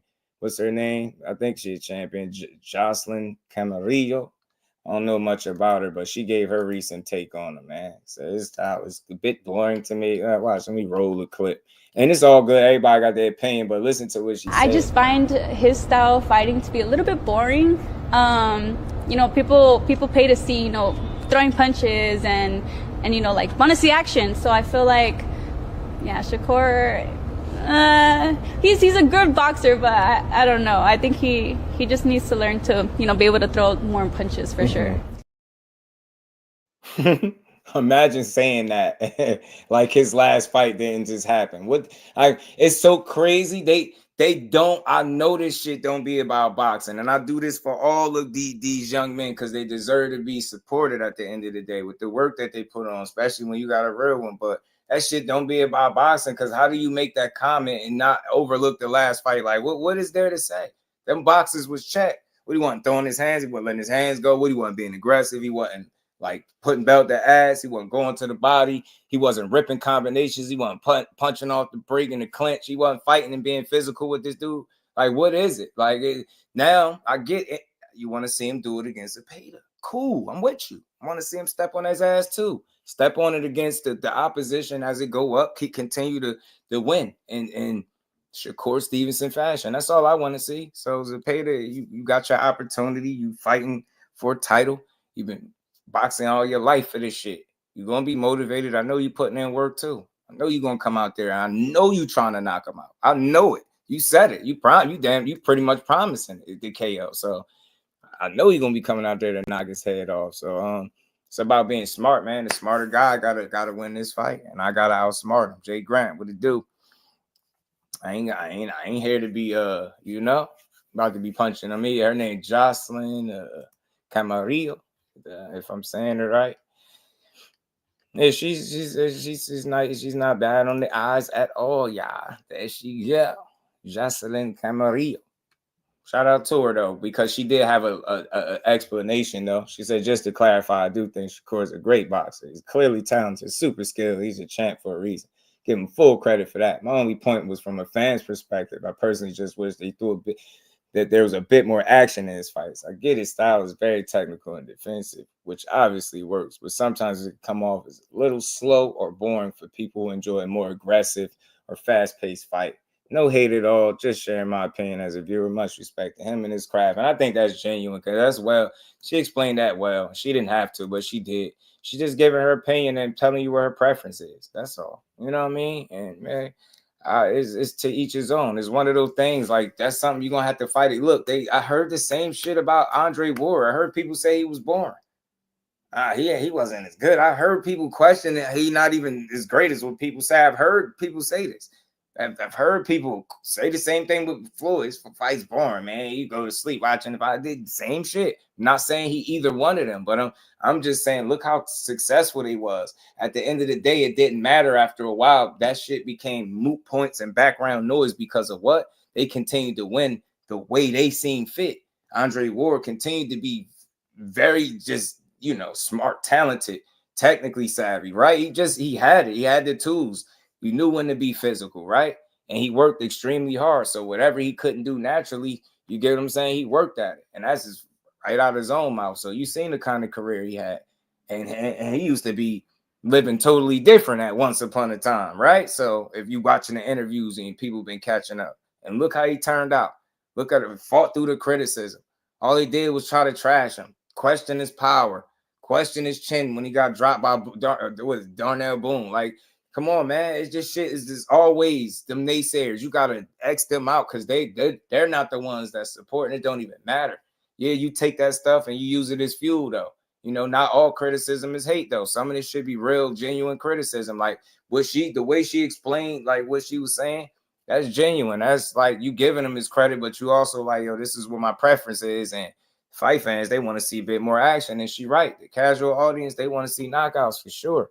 But like I said, it's crazy because that's what he got in the last one. TKO, KO. He ain't finished the fight. So, you know, but that's all. I wish people would pay attention a bit more, though. I'm not lying. When it come to him, take your pause, press pause. I know it's impossible for certain people. When it come to any of these fighters, let me be clear. When it comes to any of these fighters that are at the top or considered a top guy, be wanting everybody to take a minute, put the feelings on pause, and really examine what they do in the ring. Like Devin Haney had one fight with Ramirez, and we get it. He moved excessively, but he was deemed a runner. Like, so now y'all really comfortable like running and pushing that narrative on him at the one fight? Damn, that's nasty work. Like, god damn, bro had one fight. Yeah, it was a hell of moving. That's why we was able to complain, because we know he don't typically fight that way, right? So I get the criticism behind it, but damn, now he's a runner all of a sudden. I'm like, bro, this ain't it, yo. We got to stop doing this. So since when has the body of work not mattered? Since when do we disregard the entire body of work? And this dude got 32 fights at this point. So we'll just take one of those out of the 32. He got 31 other fights. Can you point to any of them shits and say he ran? Hell no. No, he take chances. I heard some people say he take more chances than Shakur. No argument there. If that's how you see it, that's how you see it. But he get in there. He makes it up. You get what I'm saying? He'll take chances. Shit, that's how he got touched up against Ryan, taking chances. So I think this fight, the last fight was about, you know, trying to be a lot smarter, though. But the running shit, he's not a runner after one fight, though. That's all I'm saying. Not after one dude. Like, that's got to be something you seeing from fight to fight where he just getting up out of there. And that's not the case. So I just hate narratives on these fighters, man. They be overly critical. Like, they be forcing shit to be where it don't fit. Right? That's what they be doing. And I'm not buying it. So, and I swear, I hope he get the fight he looking for next. And I hope he make a statement. I really do. That'll shut a lot of people. I would love to hear people eat some crow when it comes to Devin Haney and what they feel like he can't do. You know what I'm saying? He can't bounce back. And they writing him off. He pulled up. It's all yeah. You know what I'm saying? Shout out to Creo, you for sure. Pulled up when he was off to beat up middleweights. I'm a believer. Just telling you. Damn lightweight doing it. The dude that they saying saw, bro. And you've seen this shit with your eyes. And you not being an advocate of them, they'll still argue that shit. There's no arguing for me, man. And I've heard the stories and you just validated them for me. I promise you did.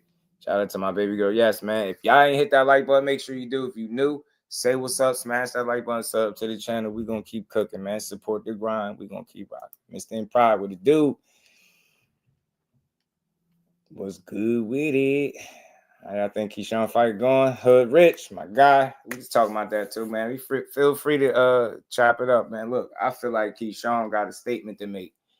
He don't got to force the issue, but I think he could catch De Los Santos. De Los Santos catching him at a wrong time more so than anything else. And when I say wrong time, I think he's really locked in. If I can't overstate that point, right? I think he's focused. That shit matters. It's at a time where he's made himself vulnerable. You've seen the mistakes that he made. He talked about it publicly. He's corrected those things. And for the little couple mistakes that he's made, he's taken so many steps in the other direction, the positive direction, that you don't ignore those things that happen, but you understand that just was a part of his journey. He kind of got on a better into things, and you're seeing the results in the ring, and you seeing like, look at him. Don't he make you feel as though he's somebody that's happy, really enjoying what he doing? Keyshawn be really having fun. That's why I said that dude is highly entertaining. He got my support permanently, bro. Like the way he moves and just enjoy what he doing, and he talking shit, but he gonna put the work in. And then when he get in the ring, he gonna like, yo, look, don't forget, I do stand on business. I call myself the business man. I stand on business, and he do. So it's fun. It's fun watching DB3 be a movement right in front of us. If De Los Santos beat Keyshawn, is that an upset? Yeah, You think so? I think so, because even though he's supposed to be expected to be dangerous, and we do, understand anything can happen in a fight, I think the consensus is that, being that he's in particular coming off not only a loss, but then I think like 18 months of inactivity, and you got a more active guy, the same stuff that they'll knock Keyshawn and Shakur for, like the Olympics having the silver medal, all that stuff, having pedigree, people feel like, you should be able to beat this guy. So if you were to lose to him, it'd be a bit of an upset for sure.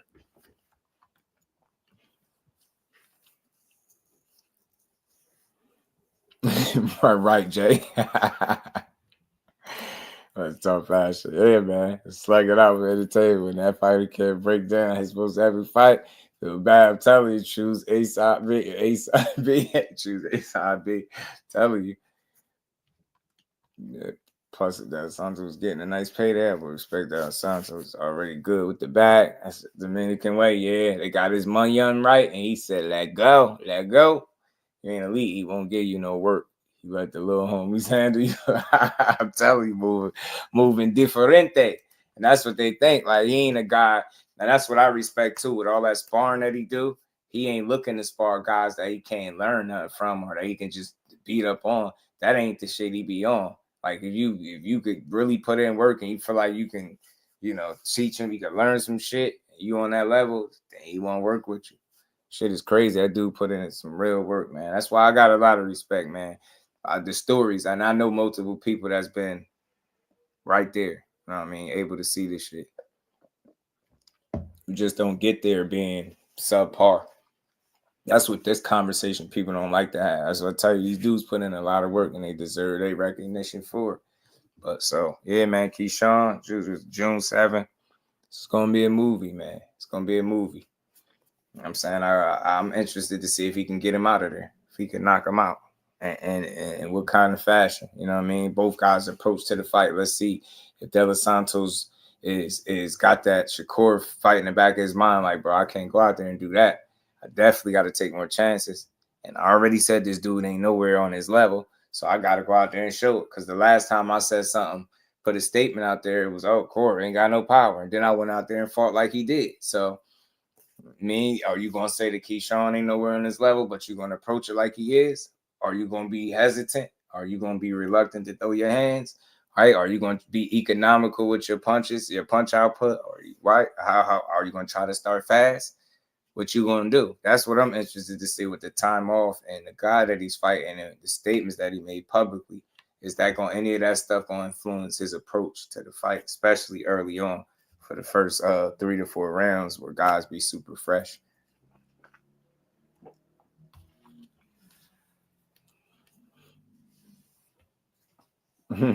Yeah, Reef. I'm telling you, Willie Lump dudes be ending up not being able to talk. That shit is not the way.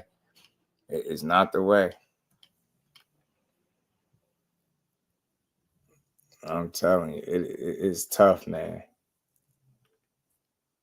It really is, but yeah, man, we did. Those are the most meaningful fights right there. They all got one. It's like, who else? And then you got more Ty going that IBF route, so that's soon to be sorted out over there as well.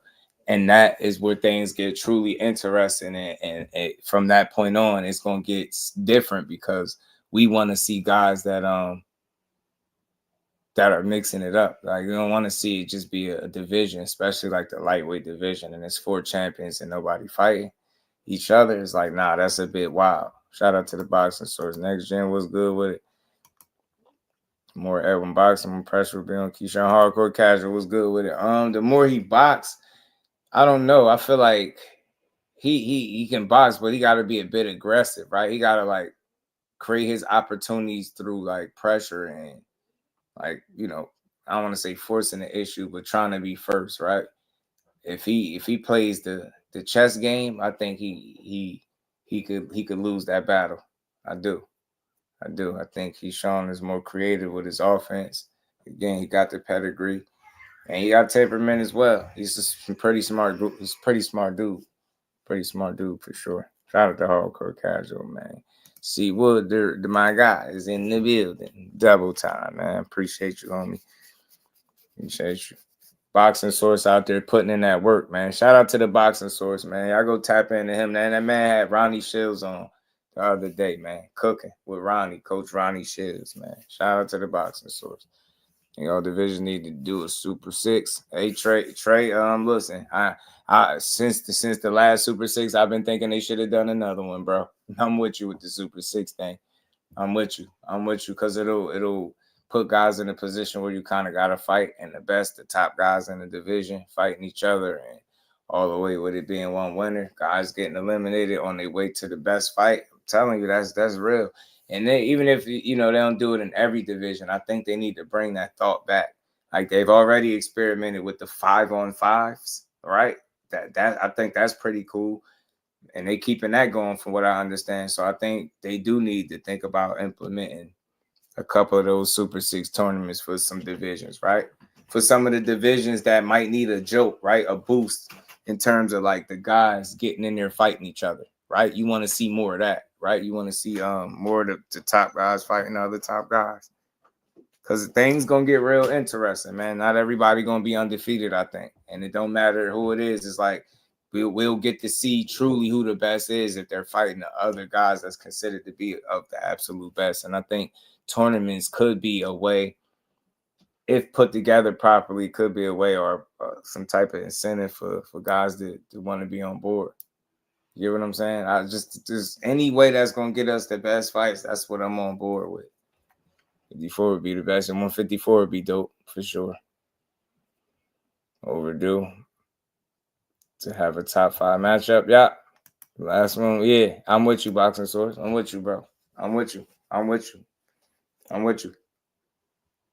And that was too, at this point, like they still bringing that up. So we know we need another one. So that could kind of just add to that list. I'm with you, bro. We need it. If I do it, yeah, I go with Shakur. Yeah, man, look, he got a very, very good chance of winning out in that division. Any fight they put him in. You know, same with Tank on the other end, him being the guy he is. You know the danger he possesses. All it takes is one. And I don't give a damn about him going the distance with one guy. Don't change the fact that he's very dangerous and you're going to have to prepare to beat him. You know what I mean? Fly frequency, my guy. What it do, frequent? It's good with it, man. Of course, being everyone in like division Tank, ain't nothing wrong with it. My guy, you know, Tank's a dangerous guy, man. I'm interested. I can't wait to see they rematch too. I'm glad they got a date. August 16th. It's crazy because it's June, July, August. Y'all ain't peeped that? Keyshawn, June. Shakur, July. Tank, Roach, August. June, July, August, bro. Bang, bang, boom. Guys gonna be freed up. Dudes is fighting months apart and stuff. I'm loving it. Let's go for boxing, man. Because if he get past Zepeda, bro, y'all know it ain't too many in-betweeners, man. But I don't want to get my hopes up. But I'm just saying on some boxing stuff. Shout out to both teams. Hopefully, man, that the climate is right for them to fight after he get that rematch out the way. And God willing, he beats Zepeda, right? And it's that because who really wants to see either of them lose before they get to each other? You did? Gotta be crazy if you pushing for that. Nah, you want to see that. Against go at it. Best fighting best. Scrap it out. Man, I'm telling you, boxing to be so much a better place. Boxing was a better place because Haney gave Loma opportunity, even though he didn't get enough salute or recognition for it, should I say? But he did. He had to fight that guy. Could have took his talents to 140 a bit early if he wanted. So about 2 years to finish. Yeah, we definitely need that. That's why I say got to be put together, though, bro. Got to be put together. Who's Zepeda? What does he really say with him? Kind of getting outclassed by Tevin, but outwork Tevin with volume. Or really, it just be a it's Shakur's fight to win or lose, should I say? How he do it? What it says is that is really ain't too many people. Too many people you could put in between him, right? After Zepeda throwing all them punches, you could clearly say you done seen them all, right? That guy over there can be more. You know what I mean? I think that's what this fight is about, and how he win it is about trying to solidify whatever that next big fight could be, and making sure with the right kind of performance that you don't leave room for them to try to speak on anything else but the next fight for him need to be this or that, so that's what it do. Because Tevin Farmer did expose some things, and I know some people feel like, if you went through that with him, I think Shakur is not. It's normal to feel like Shakur is going to be a tougher fight than that. So yeah, that's what I think it does. What about y'all? T Hill, what it do, homie? Listening to the stew, bro. Listen to the stew. You know it, man. So that's what I think. So yeah, man. If he was a bit younger, I think he would have beat Zepeda. He'd have been harder to hit. He would have fought him differently, in my opinion. I think it'd have presented a different challenge for him, because it's hard to avoid that many punches if you're right there for him. It's only so many you can dip and dodge. It's only so many. Yeah, you definitely gotta hope. Like I don't feel like that's what Buddy want on the other end. I feel like the other guy, dude, the situation just gotta make sense. And I only say that because of what's being said. One guy did sound like he wanted, but he sounded like he's not interested. Like, and then it sounded like the end with boxing could be near. So I just hope, like, with the draw and different things like that, kind of, you know what I mean? Because sometimes you need a fire to be lit. You've been successful for so long making this money comfortably, and every now and then you need a little wake up. You know what I'm saying? So, and ain't nothing wrong with that. So he had that happen. I think his motivation should be in the right place. You know what I mean? It's mental, right place, physical, emotionally, right place for this next fight, which would be the rematch on August 16th. You know what I'm saying? And you just never know what he could win after that. But I do know there's some whispers about that Jake Paul stuff for real, though. So. Hey, yo, Just, man.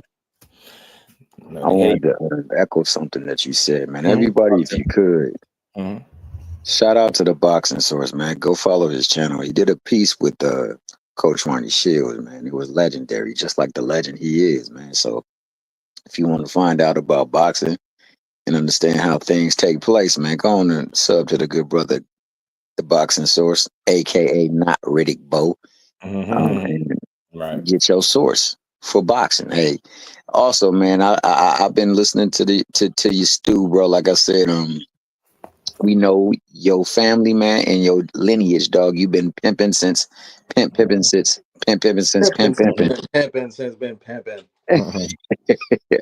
And you ain't putting nothing down but a strong hand on the game of boxing, man. I agree with you, man. I think that regardless of what he do in that ring, there's going to be detractors, and there's going to be people who's going to hate on him just because they represent another fighter. And that's the sad commentary right there, man, because no matter what, man, these dudes get in that ring, they put their life on the line. Right. And no matter how they get the job done, every time they leave that ring alive and healthy, man, that's a good night out. And on top of that, we got to respect the work that they're doing. So whether you are impressed with the way he look or not, there are ways that you can describe that without coming across as a sheer hater. So when she gave that first response, if that's what she meant, then that's what she should have said. That's what she should have spoken aloud in front of people.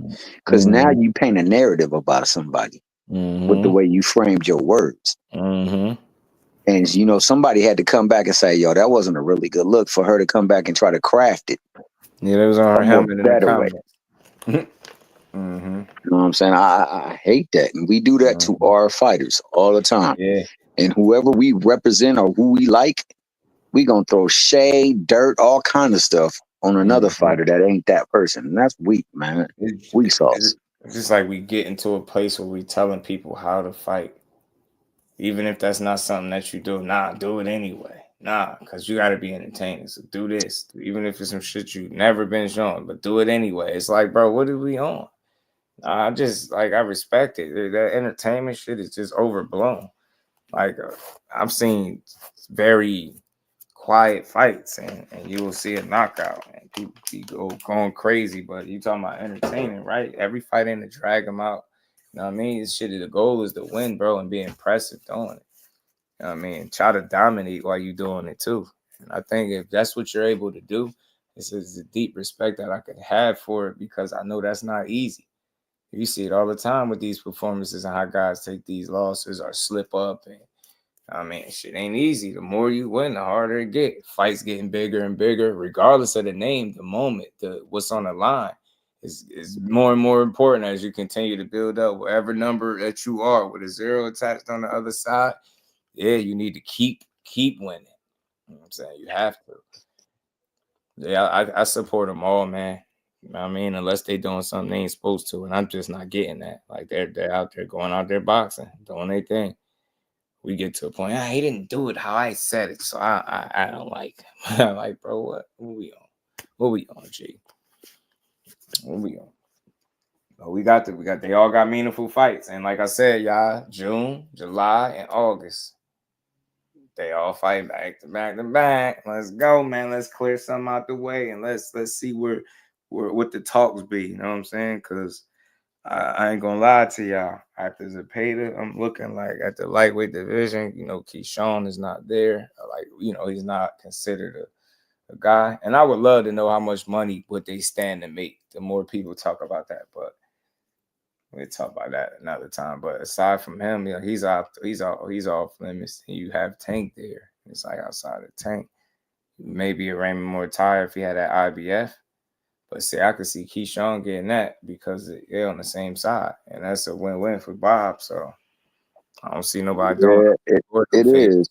So it's about to get interesting. It's about to get interesting after this fight. And I'm not trying to overlook it for him, but you know, we the fight fans. He focused, but I'm just peeking ahead because I got to, like, who's there left to fight? There's Tank, and then you know, so because you know politics is always gonna be right there. You know what I mean? Right there being the damn problem. So next fight should be Andy Cruz.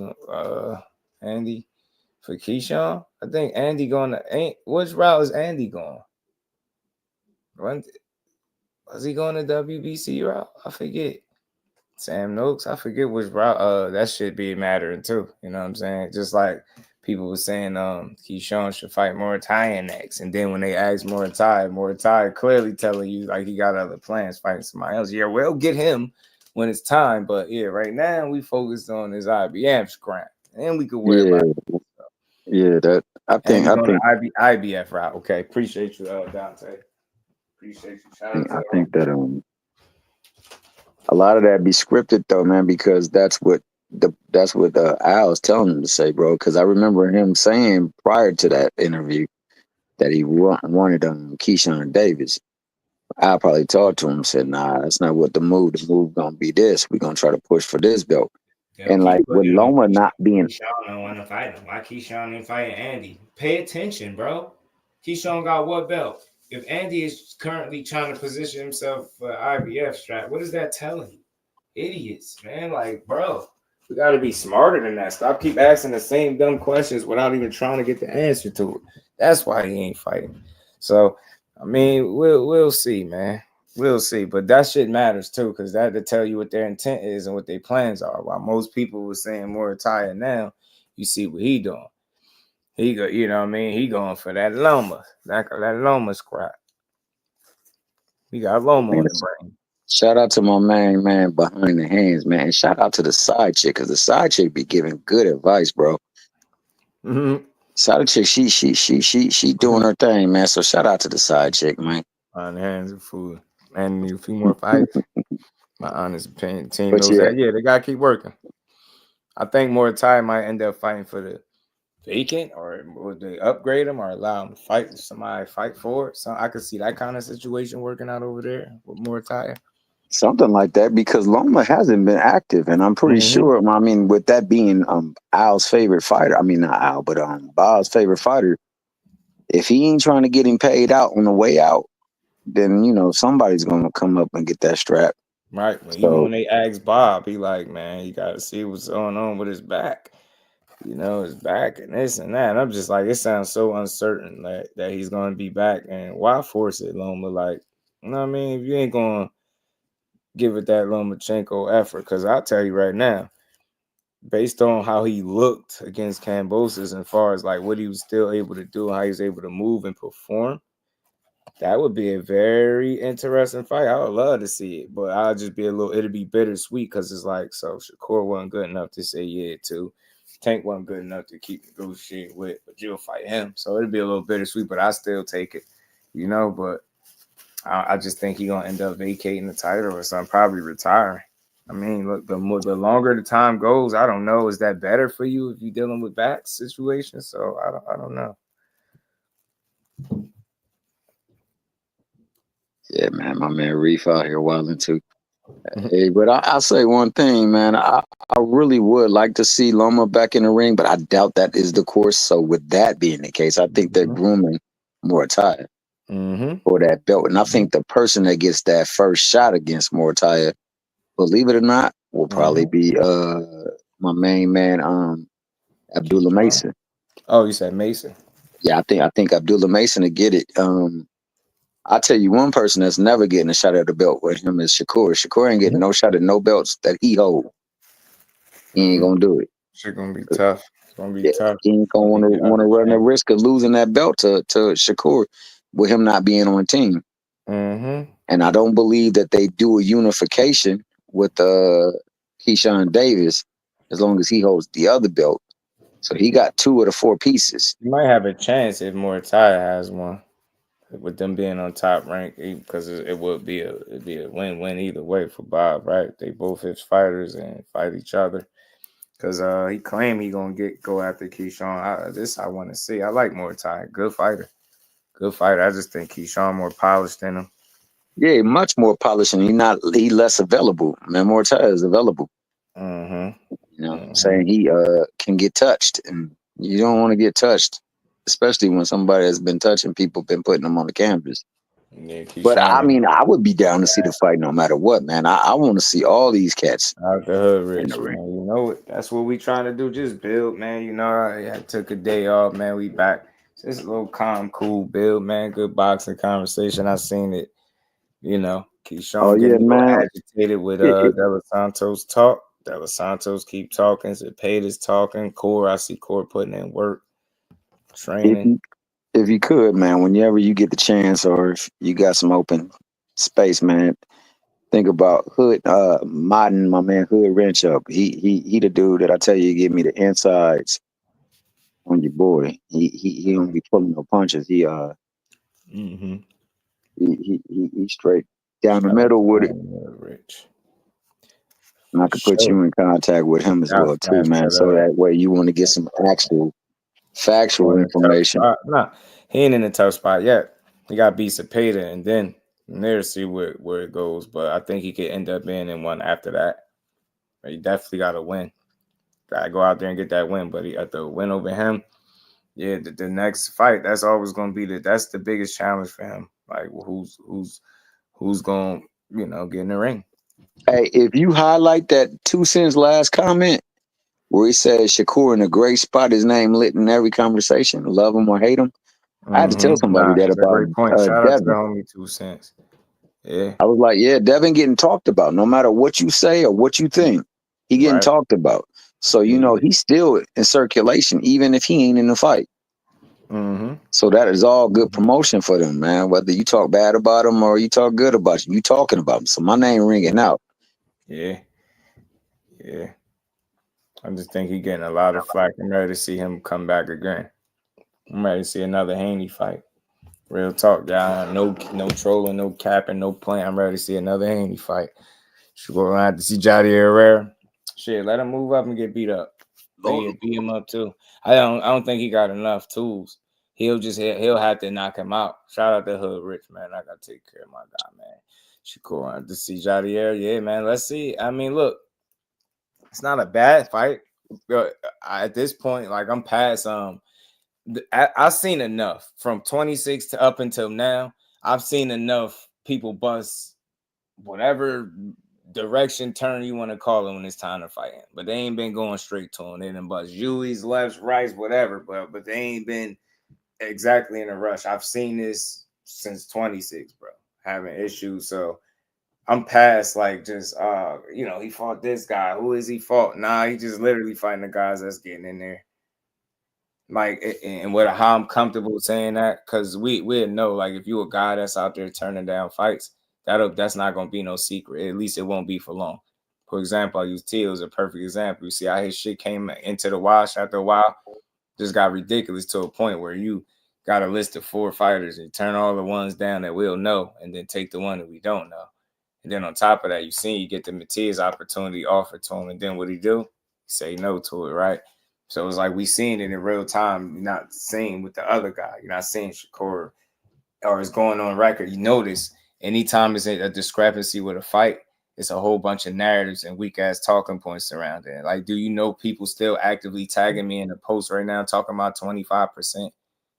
And all they got to do is look up the fact that he had the Regis Prograis fight signed months before he even fought Loma. This is a fact. But they'll tell you, he was still going to fight at 35 again. Like, yo, what? Like, dude, what are y'all on some BS, bro? Like, you get what I'm saying? Shit, just a little bit of homework, and you will see it. You can X all of that out. You ain't even got to rack your brain about no percentages and why you ain't take it. None of that. That shit is So regarding that, man, you know who you dealing with when after the Ryan Garcia fight, you didn't hear a peep from most of the Haney fans. They was all silent. They was gone away and hiding. You didn't see not one of them on any show that they usually frequent. Mm-hmm. And it wasn't until their brother got that revelation from God that he was gonna test pop dirty, that and it started coming out to play a little bit, like the rain have cleared away. It was clear skies for them. So of course they gonna believe what they want to believe. They're gonna say what they want to say, and that's gonna always, like I say, favorite fighter syndrome. It affects 5, 6 different fan bases, and depending on who that fighter is and who's in the mix with them, so to speak, is how much hate they gonna throw that way. It's just ridiculous, man. Ain't no way in hell you got some dude that if they go the Mando route, getting more than what you're offering. You know what I'm saying? The Mando route was 30%. You talking about 25%. Right. And it's non-negotiable. Right. If it's non-negotiable, then you don't want no fight. Right. Ghetto Fab, what it do, man? What it do, homie? How you feeling? Yeah, man, that's real. Looking forward to the dude get his first title fight. Yeah, he fighting Nakatila on that card too, so he just got to keep working. I think it's a matter of time for him, and he just patiently doing his thing. He's just patiently taking advantage of the opportunities they giving him.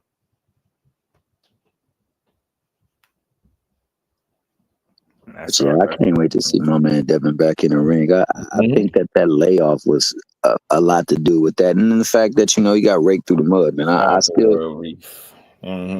I still say that they don't like hearing their name getting talked about all the time, constantly, and memes made of them. So yeah, that's going to affect you psychologically.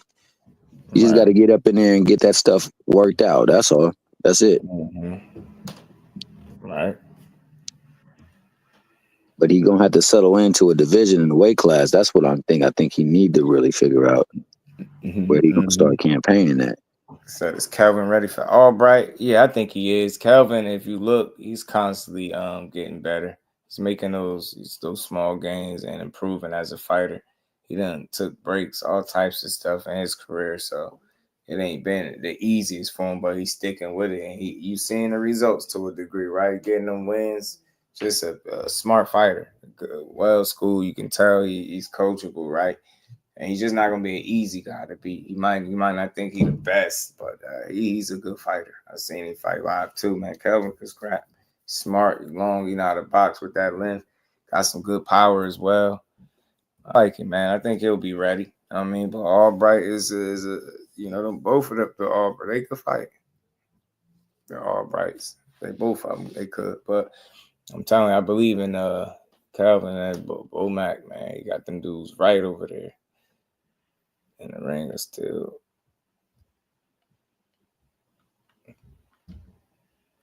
They're gonna bruise. We gonna ask them, man. So percentage of undisputed. Yeah, they were going crazy, man.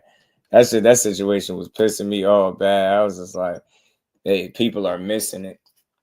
I think Abdullah stops Nakatila though. I think Nakatila's seen better days. He been getting cooked lately, man. He been getting cooked since Shakur beat him. Like Shakur outboxed him, dropped him, just outclassed him thoroughly, right? And these youngins been cooking his ass. They've been sparked. I mean, Raymond Mortai did him bad. Who else? Somebody else had did him bad too. He been getting pieced up. And Loma, I'm so happy that Keyshawn won that belt because now Loma in a rock and a hard place right now. Out of all the choices, he got Tank, Shakur, Keyshawn. It's like, who you gonna pick? Who you gonna pick is gonna be interesting to see. I mean, yeah, man.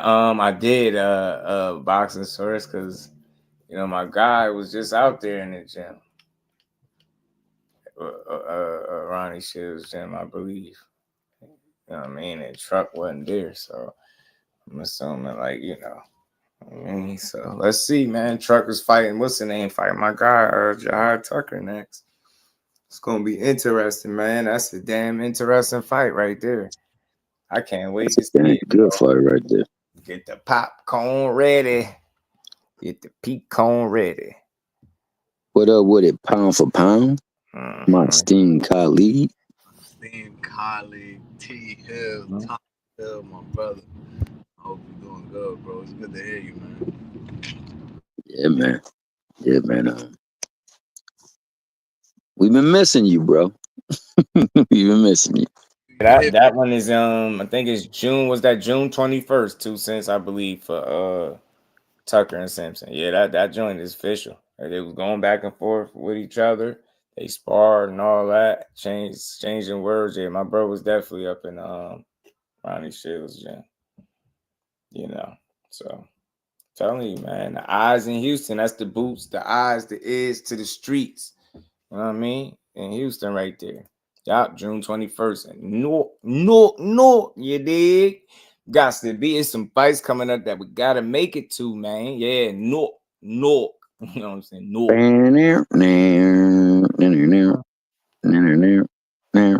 That's a hop, skip, and a jump for you, boy. Hop, skip, jump. Don't make it. So yeah, we with that. Oh yeah, it's your born day Reef. Shout out to my homie Reef, man. Try to remember that. We got the Blaze one for the nation. Early night. Yeah, his approach to the fight is gonna be interesting too, with the time off and given, what he said about Keyshawn publicly. Because, sometimes those statements end up falling by the wayside when they get in the fight. I want to see if this gonna be a case of similar to the fight with Core, where he said something about power, but approached the fight a totally different way than you would have thought. Now he's saying Keyshawn is at a much lower level. Let's see if he approached this fight differently than he did the last one. But I think he gonna learn early that this dude got something about him. You can't just overlook him, right? So should be interesting. I can't wait to see it, bro. I can't. Manny Chance, yeah. Shout out to Manny Chance. Him and his brother Rajan Chance. Jersey, man.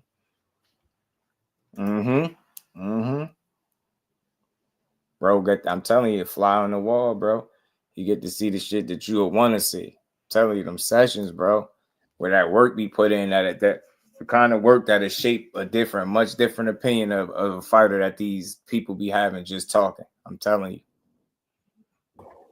If it didn't happen on pay-per-view, it didn't happen at all. You know how it goes.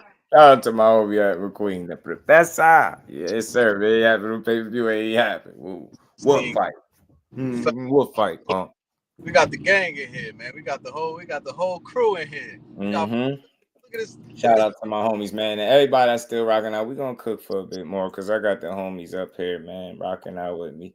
Appreciate the the support and cast, man.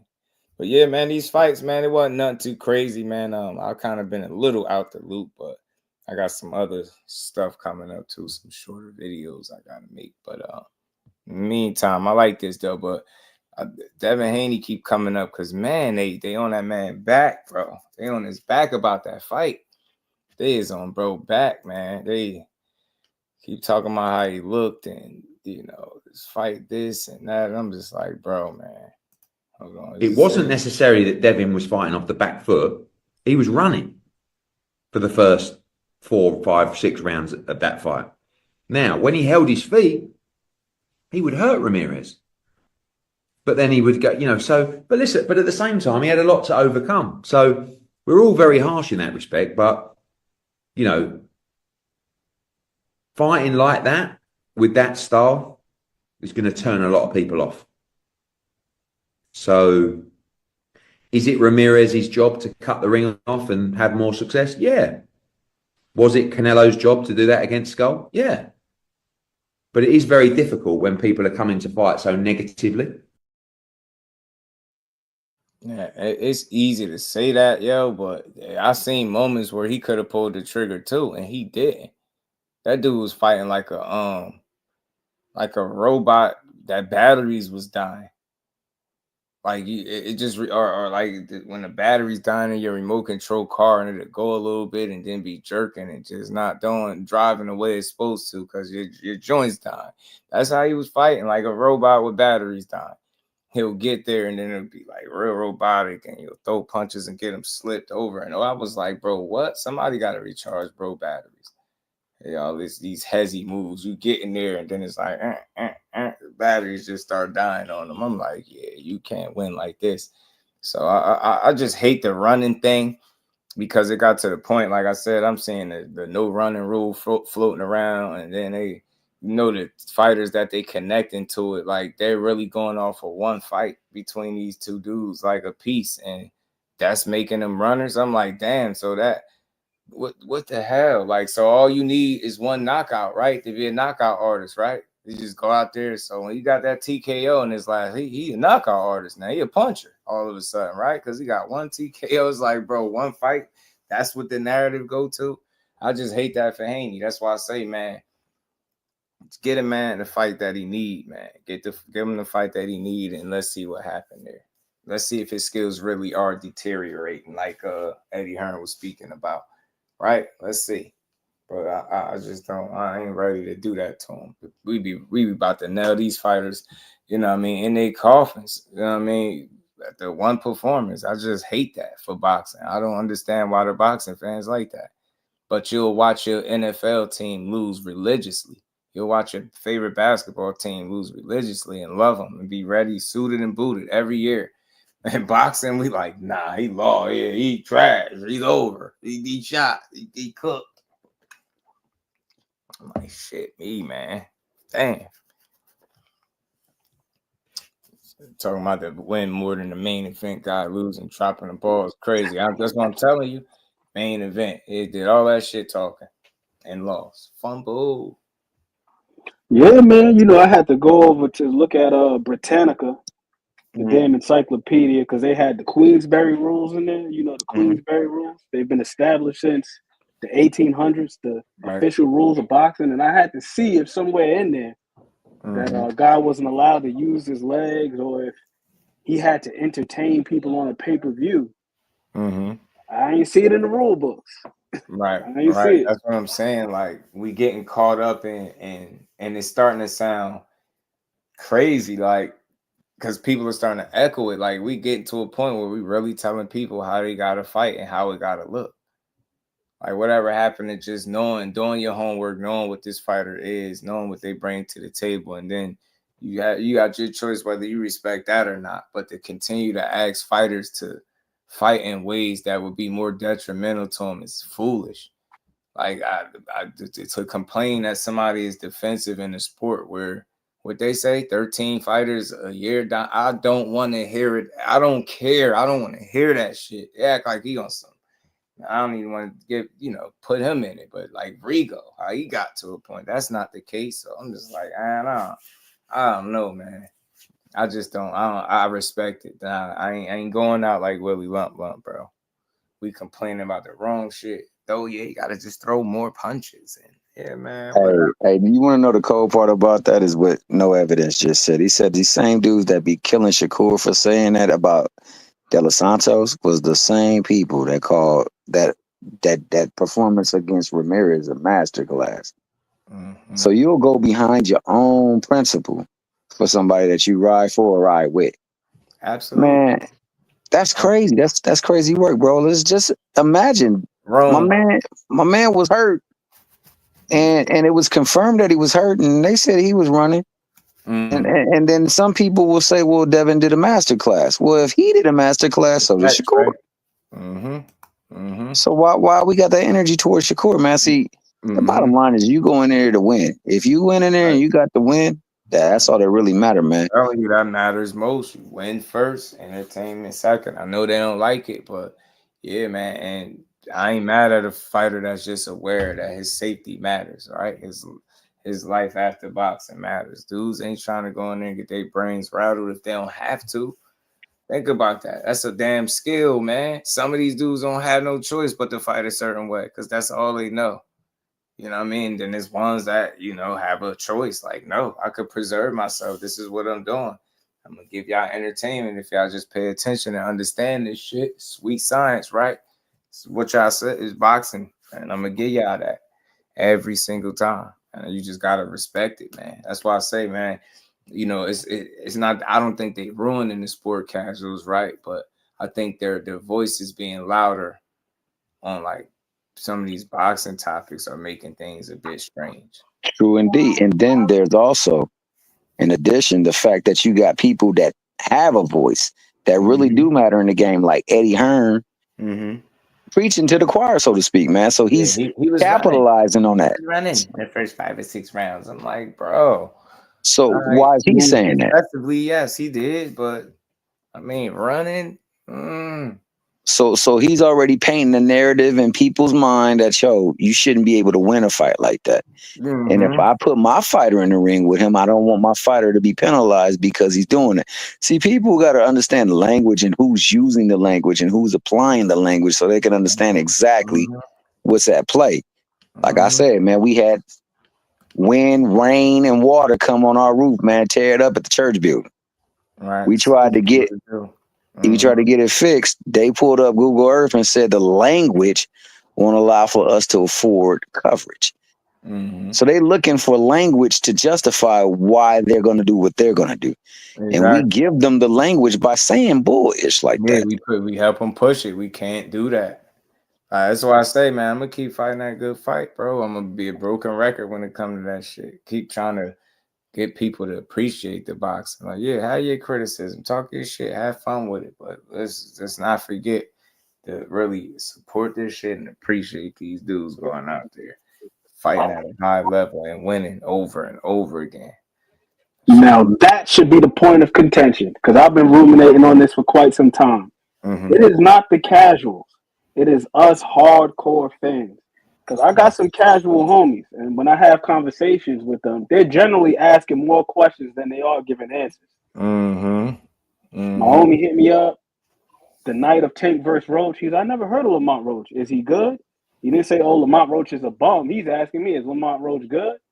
It's the so-called hardcores, and we up here on these panels, and we're tearing fighters down and criticizing the fighters and this, that, and the third. And like you always say, Just, are you willing to put up the money to support? Are you going to champion the sport with your wallet? The casuals, from my understanding, those are the people who are doing it. They're the ones that are buying tickets. You go to a fight, you'll see plenty of people in there who don't know shit about the fighters, but they're in there because it's an event and they're just spectating. But they're not going to these fights with all of these crazy ass preconceived notions that us so-called hardcores are. We're the ones talking crazy about these fighters because we're the ones who know about what Bill Haney said on this platform and what Floyd Schofield Sr. said on that one and what Brian Norman is. None of my casual homies have ever mentioned anything about a damn Brian Norman Sr. interview. Right. Or Bill Haney interview. It's us. We the ones Mhm. perpetuating these things amongst ourselves, man. I think you're So right, yo. I think you got a really good point. Mm-hmm. Go back to being responsible with your commentary too, man. And sometimes people be playing into the crowds, even if they willing to say some dumb because they know it's a lane of people that want them to push that, so they'll fall for that. I'm not doing it. I refuse. Yeah, they be fake hardcores. I swear, yeah. And you know, it's crazy. The people that will label themselves casual have a very more genuine outlook and take on the boxing as opposed to the people that's calling themselves diehards. It's wild. It's really wild. I swear it is. It's really wild. Shout out to my guy behind the hands, TV. What's up, bro? I had you just come up here one time and advocate for You the already people know. and Already. let everybody know that he doing us a disservice by not giving us no lives, and that's none other than Ant McQueen, because you know he got so much game, and I love his take on the game, and he just visits the Just Do Boxing podcast and blesses us with some of his game. But truth be told, he's cheating. He's cheating the fans. Yeah, tell him. That's my dog. Yeah, tell him. Because I'm telling you, that's one the of the thing. sharpest knives in the drawer. Yeah. Ant McQueen be cheating us, bro, because he got so much game, bro. You was cooking, bro. That's a fact, man. That's my guy, man. Be watching out. Yeah, I'm telling you, I can't watch enough boxing. I'll never get bored with it, yo. Like I'll just end up watching something else, but I don't feel like I get bored watching because it's so much to learn and understand. Like I feel like people that break down film are special people, individuals. They assets to the boxing community because they could really teach people. And I see it like that. That's adding to the community. It's one thing everybody can have an opinion, but really sitting there and breaking down film, slowing it down, and it's a different type of energy and focus it takes for that. That's when you know you really rocking with it. You can really break down, understand what you're watching to a T. I think it's easier to appreciate different styles instead of complaining. Your outlook is different because you understand why shit is being done in the boxing ring. Some people just think they just go in there and there's punches being thrown and that's it. And it's just Hey, shout out to you, the boxing source, man. Man, you know why I'm at, bro. Hit me up sometime, bro. I see you, bro. Just holler at me, bro. We all admire your work and we all watch what you be out there doing, bro. Real talk. That's a fact. Yeah, genius. Matter of fact, I'm gonna give you the real. I checked out your interview before I did an interview on Paul, though. So you know what I'm saying? That's real talk, man. Shout out to you. Yeah, the boxing source be working. It really do. Probably running by Junto. Yeah, man, we got. I hear you about appreciating them different styles, man. That's why I be sitting down and watching these fights the way I do. Because once upon a time, I was like a lot of folks on here. You know what I'm saying? So I don't exclude myself. That's why I'm just a nigga with a laptop, bro. And I just try to be as patient with the fights, with the fighters, with myself, and tying it all together. That makes your takes a lot more genuine, though, authentic, and they more impactful because it's coming from a place of somebody that is really taking a lot of their time to watch and study. And it's hard to argue that. Like, when somebody watching, paying attention, and understand the game. And that shit is valuable. I'm telling you. Shout out to Boxing Gyms because they do it. That shit is just, I don't care. It's genius. Shit, it just is. They deserve their flowers. The breakdowns is like next level.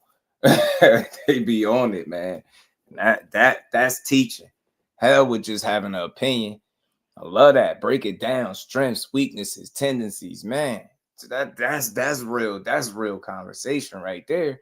It's easy to keep saying the same old shit over and over, but really breaking that shit down on the next level, going past the surface, gotta love it, yo. But we need all of it, though, to be honest with you, because we need to stay abreast to what's going on, because it does serve its purpose. I feel like it's documentation. Yeah. Because we're the ones that are living it. We're seeing it in real time. You know, when you go and you look at these books like Sport and Blood or Corner Man, that's all they're doing. They document the things that took place. the highs, the lows, the triumphs, the tribulations, the scandals. Like all of these things are a part of boxing. It's just our turn to experience these things in real time. But like a lot of the things we complain about. Just earlier today, I was looking at a history of exhibitions, and they were talking about this has been something that's been going on since the 1800s. And we criticize a lot of these guys today, like, oh man, these guys are just looking to get paid. Nah, guys been looking to get paid. And when I really opened my eyes to was when I was reading Jack Dempsey's book, that Championship Fighting. That book was published, if I'm not mistaken, it was like 1955. And he talked about the boxing equivalent of the gold rush that happened in 1917 when he and George Carpentier, they had that first $1 million gate. And Tex Rickard, he was the one who put that card on. After that, all of that purity of boxing and integrity of sport, that shit went out the window because everybody was trying to replicate that success. So you start having guys in there, big punchers going in the head with guys, you know what I mean, pretty much lopsided matchups because they were trying to produce knockouts and produce excitement and sell tickets. It just was what it was. That whole prize fighting thing, man, like it's been the thing since 1917. Once they seen they could crack $1 million, it was like, to hell with all of this other stuff. We trying to make money. We trying to maximize every dollar. Nah, then implementing the no running rule is like ridiculous. Not even going like I understand like people think the intent behind it is something good, like it's in an effort to be more entertaining for the fans and you know this and that, but you also restricting how people fight. And you can hate it all you want. Those people just gonna have to live with the criticisms and you know the different things that come with the way they fight. But to suggest that in a combat sport where I'm fighting for my life that you could try to implement a rule that might prohibit me from doing something that I do well, it's crazy. You get what I'm saying? You just like stop it. Get what I'm saying? Like stop it. Like it's almost doing something illegal. So that's why I feel like it's foolish. I understand the intent behind it is to try to provide more entertainment, but you're not gonna tell me how to fight when I'm fighting for my life. It's almost the equivalent of somebody watching the NBA saying, you know what, from now on, you can't dunk with two hands. It got to be one hand. And that's just wild. Straight up. It's wild, bro. You know, you gonna tell a guy how he going to score. Right. You know what I'm saying? That's crazy. Right. And that's all I'm saying. I want to highlight that I understand what I believe would be the intent behind it. But that's still crazy. It's just like some shit. It's just, nah. It's gonna be what it's gonna be. It's been so many fighters that, you know, that wouldn't affect, you know what I mean? Like, why not? Like that some shit just don't need to be what it is, and that's not it. You know what I mean? Yeah, next they're gonna be saying, yeah, it's just you gotta stand there, you know what I mean? You know, Jack gonna be having people fighting in phone booths for real. Like, our ass out of here. I don't need to see and entertain it. And I'm entertained by a guy that can continue to beat you up round after round. I swear I am. That shit is impressive because it take a lot of concentration, focus, discipline, right? Just constantly making the right moves repeatedly over and over throughout the course of a fight. And that shit it can't be easy. So yeah, it's something about that. I'm always like, hell yeah. Every fighting guy, some of the best fights I've ever seen went the distance. Shit, Conor Benn and Chris Eubank just went the distance, right? And look how people was perceiving that fight. It got a little rock'em sock'em robotish for sure. I mean, shout out to A. I appreciate you, bro. All is well on my end. Feeling a lot better, man. Devin did beat Ramirez though. Nah, he didn't. He just boxed him. You know, boxed him. You know what I mean? That was a mild performance, but again, I thought it was a confidence builder for the younger man. And I feel like if he came out and did the same exact thing again, then I can understand everything people saying. But I'm giving him one more for me. You know what I'm saying? I think he can build off that. He got to, because you assume if it's a better fight. Say, for instance, if you did fight a Tio, I mean, the movement is good, but you need more of the offense behind it to be able to secure that win for me. You know what I'm saying? Yep.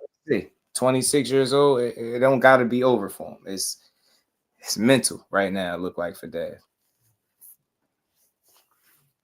The flip side of that is Ramirez also didn't put himself in a position to be beat up either. It was a tacit agreement in place, man. It's like, all right, if you don't hit me, I won't hit you. Because I'll say this, when I went back and rewatched the fight, the occasions where Ramirez tried to be offensive, he got countered a couple of times.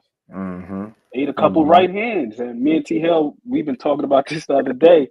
You know, the counter punching is like a dog with that collar on. You know, they have the electric collar, and then there's the invisible boundary. You cross this boundary, and then you get zapped. After a while, they get conditioned. Now you could take the collar off, and they still won't cross that boundary because they're thinking about getting zapped. They've already been conditioned, and that was pretty much Ramirez. Ramirez, every time he tried to reach, got touched with a shot, he was thinking twice about it. And the same thing happened to him in the Barboza fight as well. Every time he tried to go on the offensive, he got counted. So after a while, it's like, hell, I don't want to take any chances either. So, man said that you could put gnats in a jar, close the lid, and they will stay at that level. You open that lid, they will not come out that bad. That's how that conditioning works. And shoot, that counter and condition your ass not to go out there and cross that boundary for sure if you get stung a couple enough times. Shout out my man, Ant McQueen. Yeah, if you could get that McQueen, man, why not make it easy? And McQueen, you got to pull up to Houston, bro. You got to, bro. You got to do it. I'm kicking it with you, man. I watched the sparring session and made me think of you the other day, bro. I was watching Otto Wallin and David Morrell get it in, and I was like, man, I could see Ant breaking this down to the T. You know, it was just a real dope session. I thought about you when they was in there getting it. As Otto had just told me, I don't know if you know, he in New York, but he got an apartment for rent in New York. I was like, man, I'm gonna tell Ant. Yeah, it's dope. It's fun, bro. Yeah, you got to see some action, man. Some shit that's worth paying for. I ain't gonna lie. I can't wait to see that Morrell fight, man. Because that dude is pretty strong. I think Morrell should be able to handle him. I feel like he's the better all-around fighter, but that dude ain't no slouch, man. He's been working with heavyweights. Yeah, that's all he been working with. That says a lot. Matter of fact, watch Joshua Edwards get it in there too. You know what I'm saying? He was in there with Ronnie as well, man. It was just a really dope day with boxing, man.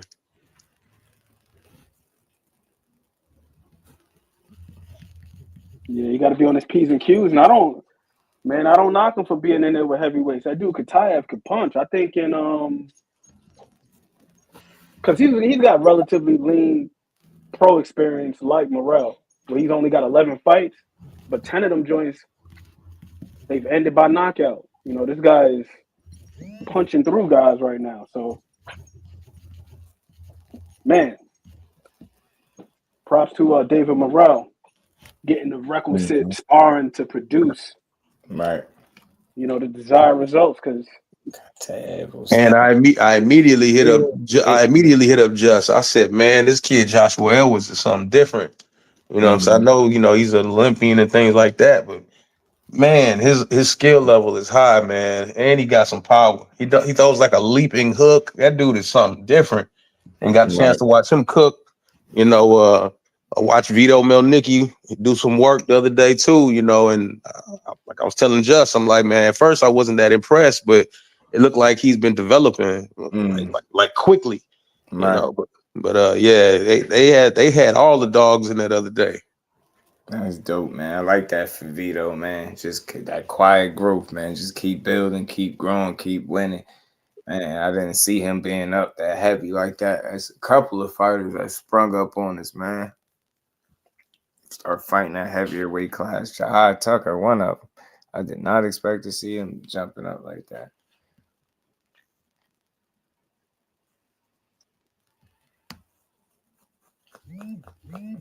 Yeah, for all those that's in the chat, you don't know, man. The link is right there for the corner, Casuals Corner right there. That's my man, Ant McQueen. Pound for pound when he ain't on vacation. My man, Angelo, who got hands, and myself, we get together and we sit here and we break down this thing we see in a ring called boxing. And we do it strictly for the love of it, man. We don't do it because we got an agenda. We don't do it because we got some kind of propaganda. We don't do it because, you know, we got a preference. We do that to see what the fudge we looking at, so that when we up in there, we up in there. You know what I mean? Shout out Yes, Mo sir. City I mean, we Business do too, have man. an I agenda had his though, T. link, but I don't know where it's at, so I got to look for it. I had put it in there. Okay, for sure. We do Should have an be in there. agenda I though, put it T. in there Hell. again. The agenda is to do what guys like Just Do, Mo City Menace, the Boxing Source, L Dub, you know what I'm saying? It's fighting a good fight. And just appreciating the sport. That's the agenda in itself. Appreciating the sport. Appreciating the For sure. sport. A healthy agenda for sure. That's Yeah. real. There's nothing wrong with having an agenda, you know. But that's what it is, appreciating the sport. Well, Because you there's been know, quite a I few know, guys that we've grown over the time. I know What's up, these Mo City? guys don't have the longest shelf life in this sport, you know. So, by the time we given to have them, you know, perform for us, you know, I try my best to shed light on them while they active, and you know, let everybody know, you know, what they got going, you know, and like you named all these guys that's doing this work, you know, and one hand helps the next, you know. Once again, shout out to the Boxing Source, you know. He interviewed a very difficult to interview Paul, though. He's extraordinarily stiff and dry. He doesn't really say much or nothing, you know, but because he did that, I was able to kind of game plan on how we was going to do it. But, you know, the Boxing Source did such a good job of bringing some questions out that I felt like, okay, I can expound on certain things that maybe he missed or maybe he didn't, you know, get a chance to get a full answer on, you know, but, you know, I think we all kind of we can give to the sport in the best way possible. So, you know, when we interact with one another, you know, we literally like Just Do say we building. So, you know, we got to continue to keep building. Facto, man. That's the message I support big time. So yeah, man. Shout out to y'all, man. Great, Shout out man. to Drop your real link too. Did you drop boxing. the Boxing Source link too? Just can you drop it just so people can get a chance to follow it? Yeah, I got you. Boxing Source, I got you, my guy. Shout out to everybody, man. Y'all make sure y'all do hit the like. But that's what's next, man? What's next? What's next on the agenda, man? Let's see if it.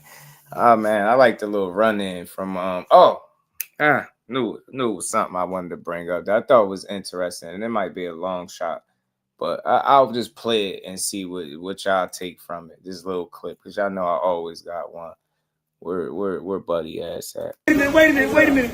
They said they told me Haney trying to come down to 140.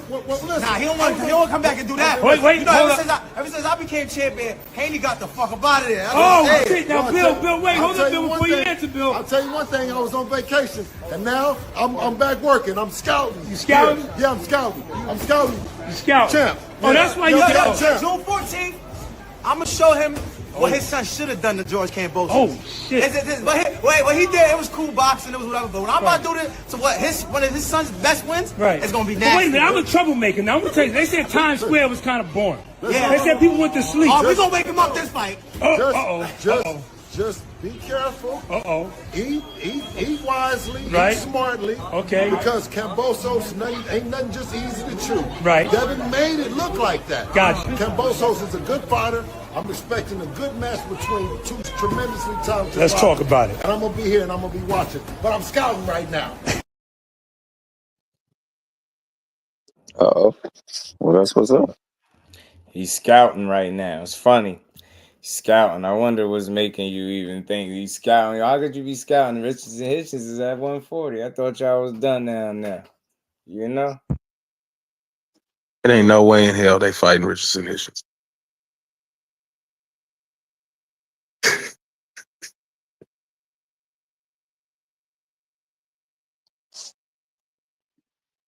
But we do know Bill for the scouting, because we seen when Bill was over there looking at Regis Prograis when he fought Danielito Zalia, he was over there in the audience. So maybe he is doing the scouting. If Regis and Hitchens look too sharp, maybe he may not make that fight happen. Who knows? Yeah, he's probably scouting for sure.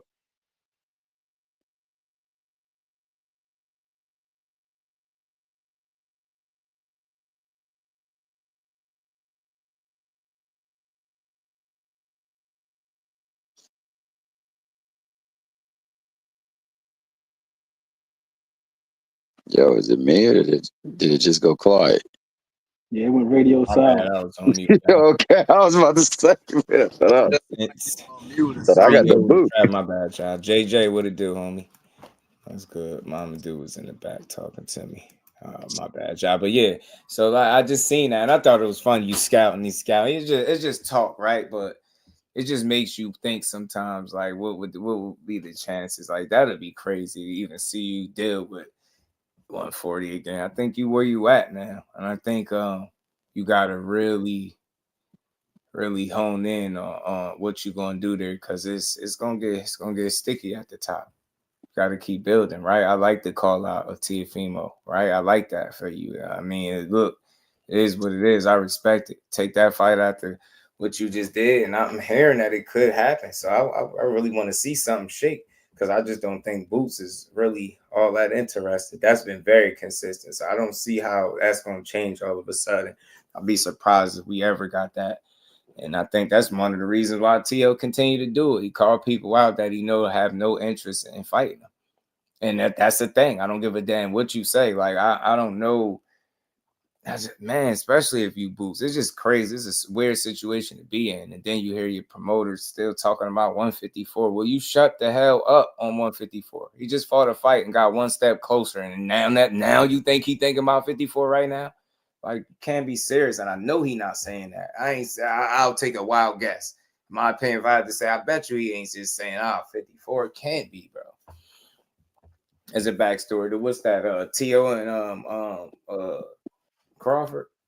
I mean, not Crawford, I don't think Boots fights are mandatory for no reason. If the next fight is that, so I don't see him going to 54 right now. I say that you fight a mandatory to sustain the titles that you have to potentially unify. I don't see him doing that right now. I don't know why Eddie's saying that.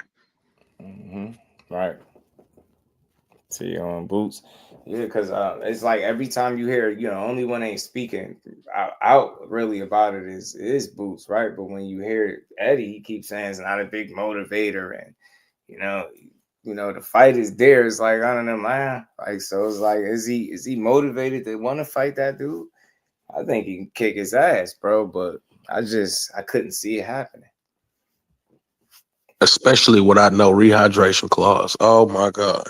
Man, shit, get his ass kicked, yo. I'm telling you, I just think Boots gonna be everything he don't need a dude to be in front of him, bro, and it ain't gonna be a good thing. He should have caught Boots before standing on this. Right, that's what I'm saying. That's what I've been saying. There's no way it happens now. Right, and I don't see him switching that either. Like, I just think it's for obvious reasons, because it's like, bro, how many times do I have to make myself clear about what I want? Yeah, I get none of them is available right now, but I mean, I can't be mad if you throwing something out there. It is some type of name. I wish he would just beat his ass, but I ain't tripping if he don't want to fight him.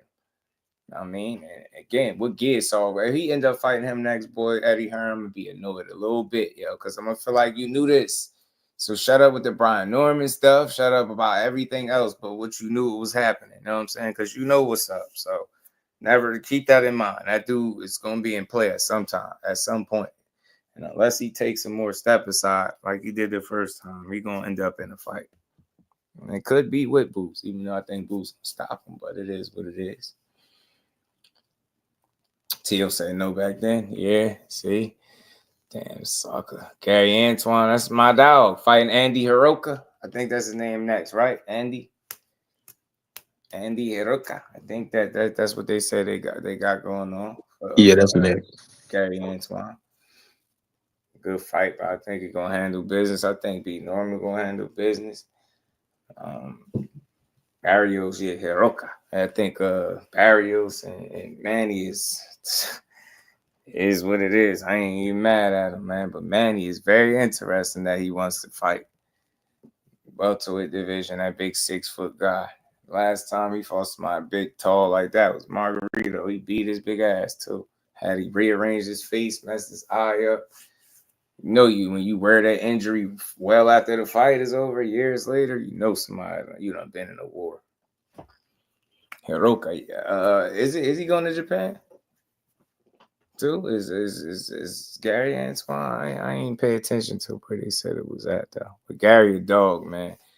I'm glad he went out there and got that win. He beat Ryo up. Man, he was beating Ryo up. It was too much. I think he might have punched Ryo back to lightweight. Think he might be going back to lightweight, bro. Now that jab was in overtime, man. Mm-hmm. Gary's jab was so impressive that fight. Yeah. Golly. Yes. And he was throwing over 75 punches around. Absolutely. I didn't think Ryo fought a bad fight. I thought his game plan was solid. He just couldn't keep up with that output. I was about to say that. Big bro had him cooking. Big bro had him cooking. Lord. Yeah.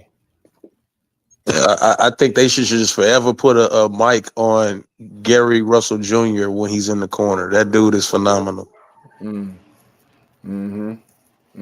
D-Ray was good with it. Say, listen here, Slim. You got to hit him with the slip slide ride, all right, shawty? He was coaching his tail off. I think it's their pop's birthday, too, I think. Was it today? Happy birthday. Happy R.I.P. Happy birthday, rest in power. Yes, sir. Yeah, they finally coming around, man, getting out that funk of losing they patriarch, man. So that was a big blow to them. Mm-hmm. And you can see it affect each and every single one of them. I don't remember if I scored Gary and Puello. I just felt like he was getting outboxed. His time was a little off. Puello had a really good game plan for Gary. You know what I'm saying? He really did. He had a good game plan. You know what? Let me see something, because that might be a fight I can watch again. I always like to do a little homework. Because I don't know. I don't remember scoring that fight. I just remember feeling like Gary just like he was a little off that night. Well, just not that he was off. It's just like Puello was fighting a very smart fight, taking advantage of Gary's aggression and shit like that. He fought a smart fight. Oh, yeah, they got it. Yes, sir. Yes, sir. Thank you. God. Hey, and the thing I think it did is I think it woke Gary up. Yeah. Actually, I think it probably woke both of them up. You know what I mean? The corner man and the fighter. Mm-hmm. And now they could go out there knowing what they hunting for. You know what I'm saying? Mm-hmm. So I just want to know what's next for him. I think, Andy Hiroka is next for Gary Antoine. I agree with them, because they both was a little flat, that fight. They were flat. It wasn't, the timing was off. They didn't have that same, hit them with the running side on the flip side. Shouted, they ain't had that going, It wasn't in that bag. Puello jab. Yep, he had some good timing, and he fought a smart fight. You know what I'm saying? I got the comments up, man, so they running, but I could have swore I just heard my man D Mickey Freaky Ray live up on the Mickey Freaky Drive with us right now. Is he up on the stage? Absolutely. My man, what's good with you, dog? Puello split decision, shorty. Yeah, I'm just because of that, Big Supreme, I definitely got it queued up to watch it when I jump off here. I'm gonna definitely take another peek at it. And then I'll tell whoever, so forgot who just asked me that I scored. Was it Trey? I'll tell you tomorrow, son, what I scored. I really go back and watch it. I like doing stuff like that. I like when we had these conversations, certain fights come up, and it'd be one of those ones like that. Go back and watch it to see what I seen. But just in live time, I remember feeling like Puello was beating him to the punch, being better with his shot selection. It was just, like bro said, he did look flat. Timing was off. Jab wasn't on point. Like he couldn't mount consistent offense. And I know when I see that with a fighter, that's always going to be an issue. Get what I'm saying? When you can't just consistently get a part of your offense on track where where it's clicking for you and you're able to build. It was a lot of spotty moments for him. You get what I'm saying? It wasn't the typical Gary Antoine where you making this shit happen and, going through the gears, pumping that jab, mixing it up, putting the pressure on him. Like, you know what I mean? Just putting it together. And it just wasn't one of those nights. I'm telling you this weekend. Yeah, it's just boxing. So I'm telling you, be working, bro. You be working.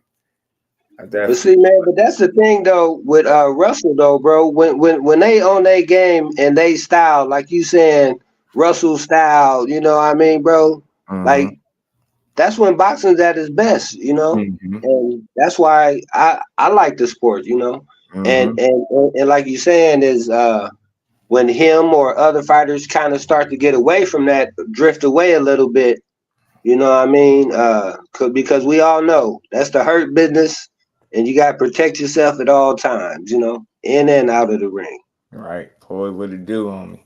And Gary thought he was ahead and took the foot off the gas. You know, that could be an issue too, a little mental lapse, because you never want to do that ever. You know what I'm saying? I hate to hear that a fighter took their foot off the gas. Nah, apply pressure. I ain't saying you press, you overdo it, but nah, keep that shit consistent. Don't switch it up. Been working. Don't take no foot off the gas. Put the pressure on, or you might get a stoppage. You know what I'm saying? But definitely not no competitive fight where somebody really scrapping every step of the way, and you decide that, oh, I'm good. Nah, you not, bro. We gotta fight. Fight to that. You ain't good to the bell ring and your hand raised. Hey, bro, and that's the thing, though, right? Is because, especially with the Russells, they had periods of inactivity, whether it's their own doing or business. That PBC shit with them, bro. And pride, what it do? Nah, you know that slang, that slang that Gary, that's how you be talking. Man, he be talking that talk. In corner moments, you need to just get them joints need to be just highlighted in and of itself. All the sound bites, keep that, like you said, bro. Yeah, I agree. Keep him mic'd up for sure. For sure, because remember, people was questioning. That's why I love to see them get that win too, for both of them and them as a family as a whole. Like, they quick to question you and that's all it take is one. Nah, Gary need to focus full time. Nah, they need a real trainer. I start hearing that, like, damn, bro, a real trainer is crazy.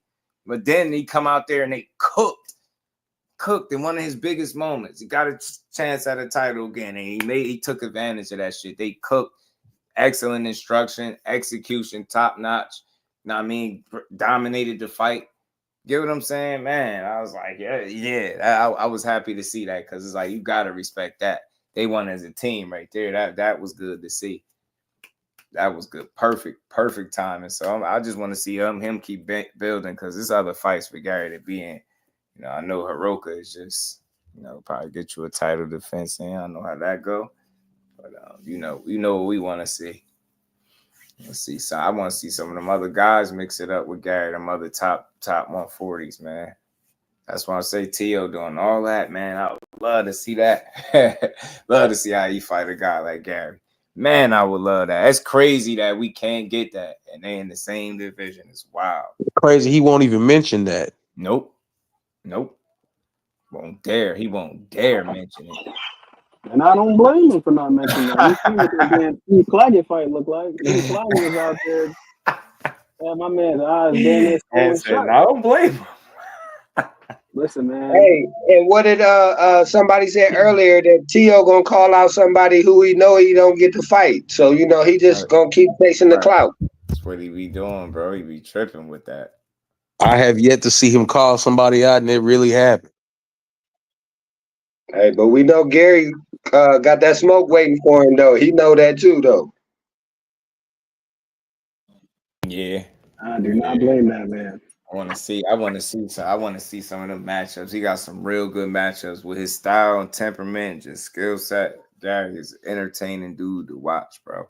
And he gonna make you fight, and that's what's gonna make it fun.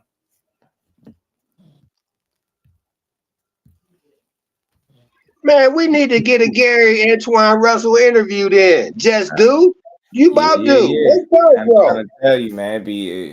I gotta find somebody. I got a link to one of the Russells, man. I'd like to get a Gary Antoine on for sure. Bro, no, but I'm saying, but you just dropping the promotion and promoting them. I go tag go on Twitter and tag me, man. Tag the Russell. I'm telling you, we got the power. That's what I need to start telling people. Let's go start tag him, man. Tell him bring his ass up, man. Team Alifu. Let's see if it. I want to see what's gonna happen between him and Devin. That's what I love to see. I ain't saying this fight gonna materialize, but I would like to see. I mean, all this shit being talked about, it'll be a week for neither of them to come to fruition. They won't stop with the boots talk shit, and then the Devin Haney entered itself into the conversation. Then I started hearing some things on the back end with that. So, oh yeah, for sure. Shout out to the Boxing Source. Appreciate you, homie. You know what I'm saying? Hey, bro, but that's the thing. In boxing nowadays, you got to make your own path, bro. If you wait for somebody, you're going to still be waiting for them. You know what I'm saying? Yeah, You will be waiting for a long time. Fight in DC, Roach and Gary. Sheesh. Hey, I got a fire fight for him, though. I like it. Antoine Russell and Keyshawn at 140. Boy.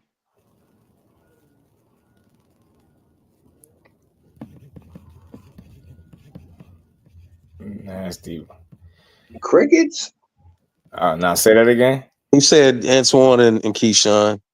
I like the fight, but I mean, I only reason why I can't cheer it on because man, the Tia Me fools and I'm not gonna lie, I'm gonna throw Hitchens in there.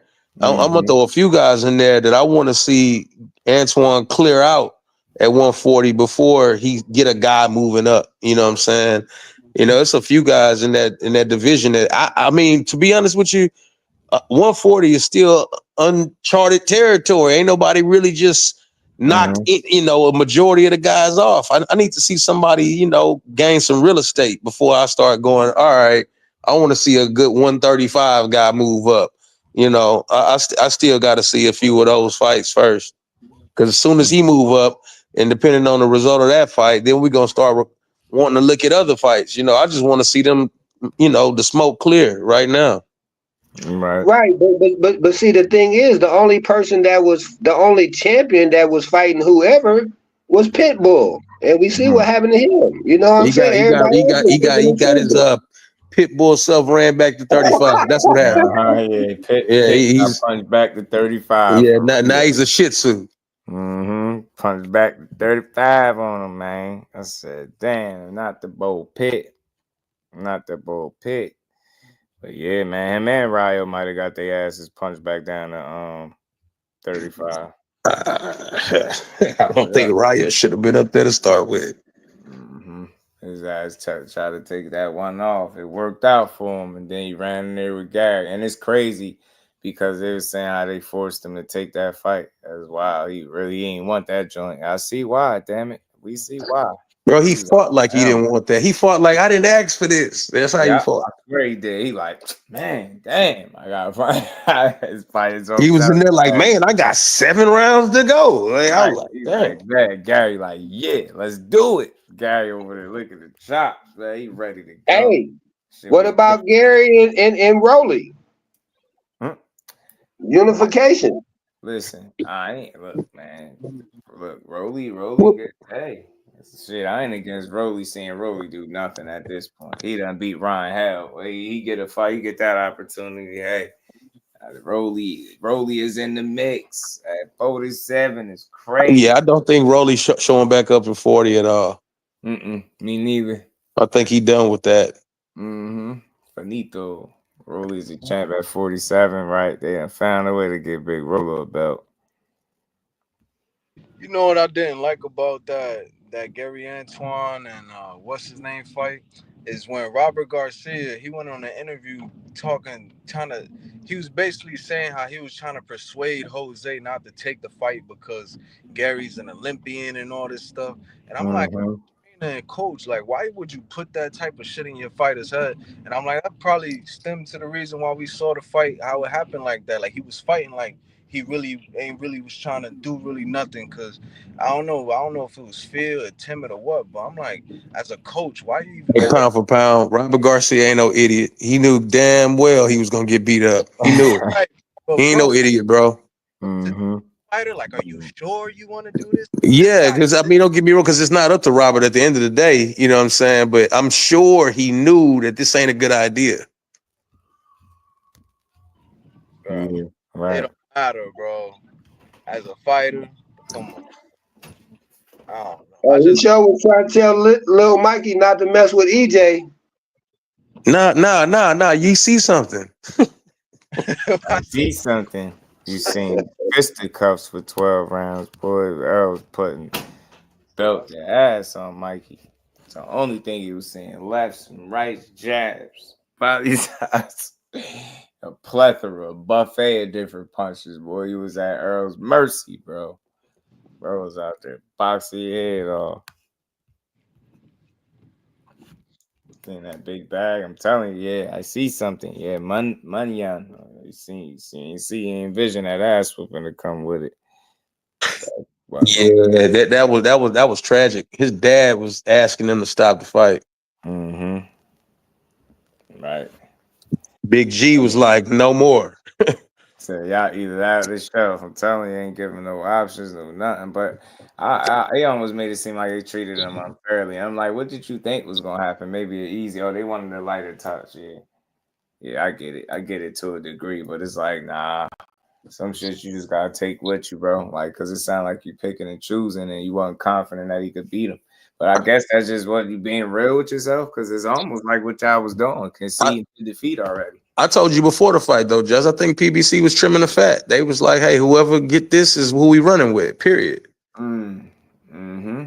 That's what he was saying, too. He was saying how PBC forced them to take that fight. Because Absolutely. if he didn't The fight, same way they made Gary fight Mark Maxayo when he had a torn rotator cuff. You know what I'm saying? I mean, they forced him to do it. I mean, but I'm like, bro, like you got the offer from Tank. Okay, you didn't want to go back down or whatever. You didn't want to negotiate because you didn't want to go back down.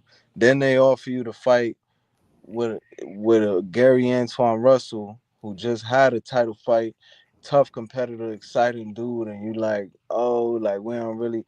And he was like, they basically was like, oh well, if you don't take this, then we don't got nothing for you right now. And I'm like, well, what you think? Like they just gonna put you in with anybody on a good card? It's crazy because it was clear they wanted a lighter touch for sure.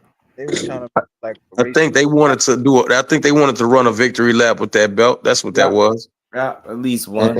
And they didn't get it. Period. And I'm not gonna lie to you. I love when boxing move like that. They don't give a damn about your victory lap. Go get this smoke. You know. Straight up, I like that. I liked it too. I ain't gonna lie. Dude. I was like, yes, sir. Ryo and Gary. Yes, sir. Let's get it. I like it. Man. I like it. I like how they be. It looked like they be putting the dogs in with the dogs. Like even when I seen with the Ramos, I'm like, good, okay. But I'll take it even to another place too. For PBC to had such a bad year last year, it was only smart and only right for them to do that, in my opinion. You know, if you had such a rough year and now you got opportunity to putting dogs in the ring, let's do it right now. Let's get everybody back on board with what we're doing as a company. And it was smart. Man, I think they probably had they didn't last year. Who fought last year on PBC? Did I don't know, but you only got 6 cards to count from. Shit, but if I remember right, that shit wasn't. Oh, the Morel Benavidez, that was this year, wasn't it? Yes, they had 6 cards in 2024, bro. Damn, I feel like every card I've been seeing from the know was fire. Like, I feel like I've been seeing a bunch of fights. Like, damn, I feel like we had the Tank. The Tank Frank was this year, last year. That was a while ago. I think that was 20. That was like 23 or 20, something like that. Cause shit, I feel like they've been doing their thing. I mean, compared to, I mean, who else really? I mean, shit. Ever since that Tank versus Ryan, like I seen like a big switch. Like you got the Tank Ryan, then it was the Bud Arrow, then the Jamel Canelo, then Benavidez Plan, Benavidez Dre, Benavidez Morel. Damn, Benavidez the other dude who when he went up and he ain't knock him out. Damn. But yeah, I mean either way, but shit. Man, I like these fights that they putting on now. And Frank Martin's supposed to be fighting who next? I feel like I saw him, or was he supposed to fight De Los Santos? And then Keyshawn came out and fought De Los Santos. Frank Martin's supposed to be fighting somebody, and then they changed it. But it's a lot going on, man. I like. Oh yeah, and that was the last thing too. So I'm glad somebody did bring that up because it was one last thing I did want to make sure I brought up, just for what it's worth. Somebody brought up Frank. Yeah, Frank talk. It's good to hear. I want to see him there, man. He says y'all gonna have a long day in hell if you think I ain't finna touch some shit up at 140. Don't let my last fight get one of y'all favorite fighters. Frank ain't going, bro. He like, bro, y'all that was Tank, bro. Y'all not Tank, bro. That's what he's saying. Don't get it confused, bro. And he did really well in that fight up until he got knocked out. He really did. Dude did really well, bro. I think it's a good move for Frank because that, in my opinion, before the fight was my concern. When Tank able to bring up you can't drink water and it be true, that's not good, bro. You know what I'm saying? I mean, I think he killed himself to make that weight. Everybody saw him looking like a Michael Jackson Thriller extra at the weigh-in. You know, so to see him at 140 is probably way better for him at this point. Especially Frank, one of those old muscle-bound dudes to where he carry a lot of extra weight. So I mean, it's actually a good move. Yeah, give me Frank and Timalifu, man. Timalifu. Timalifu, that shit is forever funny because he won't get it right either. He just refused to get it right. Oh no, I'm at the point where he doing it on purpose. Big Spree said, why he ain't never fight Canelo? Shit. That size disadvantage, probably get punched out the ring somewhere messing with Big Nello. Too damn small. In that situation, that'd be weird. I don't know. I never even thought about that though. Them ever fighting. They do got some common opponents though. They do, but yeah, man, Frank at 140. Let's see it, man. It's gonna be interesting. Let you know that he was done at that last fight was Tank for sure at 35. Now you his last two fights it was tough weight cuts. He said the Artem fight and his joint. So now he get to go up and see what he can do. I want to see it. I think he'd be all right up there at 140. 140. Oh man, who's 40 on PBC? Antoine. His last fight, Antoine was still at 40, right? That wasn't at 47. Yeah, Antoine is a 140 champion, bro. Yeah. He's still there. Yeah. So damn, that'll be fire. Get Antoine, Frank Martin. Oh man. Yeah, you have to be ranked in order to get Gary though. There's some fights, man. I mean, if he can get himself situated at, get some wins and shit. So, like you said, so he can get ranked. But sooner the better. But it's crazy because he said he's just been waiting on the call. And I hate the way that sounds. That shit sounds so uncertain. Bro, that's such a regular occurrence, bro. Yeah, I'm around a bunch of guys that's sitting by the phone. One loss, and like now all of a sudden you got to be waiting. Like, oh no, you don't even got to be a loss. It could be one upset win, and you just gonna be waiting by the phone. So who had that? Rashidi Ellis definitely had one of them. Damn win, and they didn't get shoved, and you see his. I'm like, damn. So yeah, they got him number 8 in the WBA at 140. It's crazy. Not never fighting there. Yeah, it is. It is a bit wild. But you know how them rankings go, right? They go by the money. Go ahead. I want to see him sooner than later. I wonder what his first fight up there would be.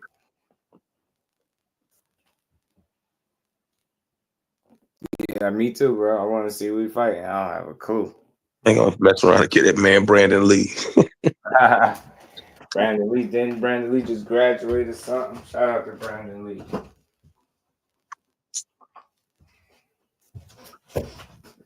Graduated or something. Jermaine Ortiz, perfect example of that. Yeah, Jermaine Ortiz. Let's go some interesting fights for Frank Martin though up there at 40, man. I'd like to see what they're gonna be though. Hopefully he can get back at some point though, because he's been out of the mix and he need a fight in this year. Sooner than later. Sooner than later.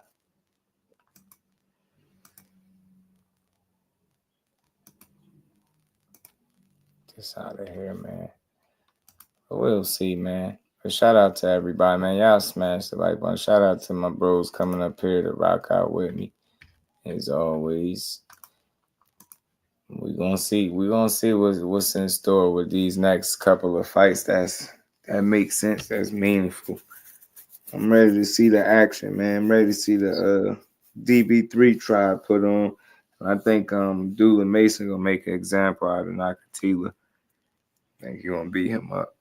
That dude getting long in the tooth, and they feeding him to the youngins. You could look forward to my boy Gio and Kurt Scooby might be getting it in before the year's up too. That'd be a dope ass fight. Depending on how this next fight goes for Kurt Scooby, that's the fight that they gonna make. Yeah, I think he's on Lena Cruz's undercard, so you know it's gonna be a real deal fight. Right. Man. Oh, at 140, I got you. Then Greed Devin done it. So is PBC done? Nah, PBC, they've been saying that since like 2014, 2015. Shout out to Pro Box. Next card got the homie Justin Pardo headlining the card against Juan Carlos Burgos.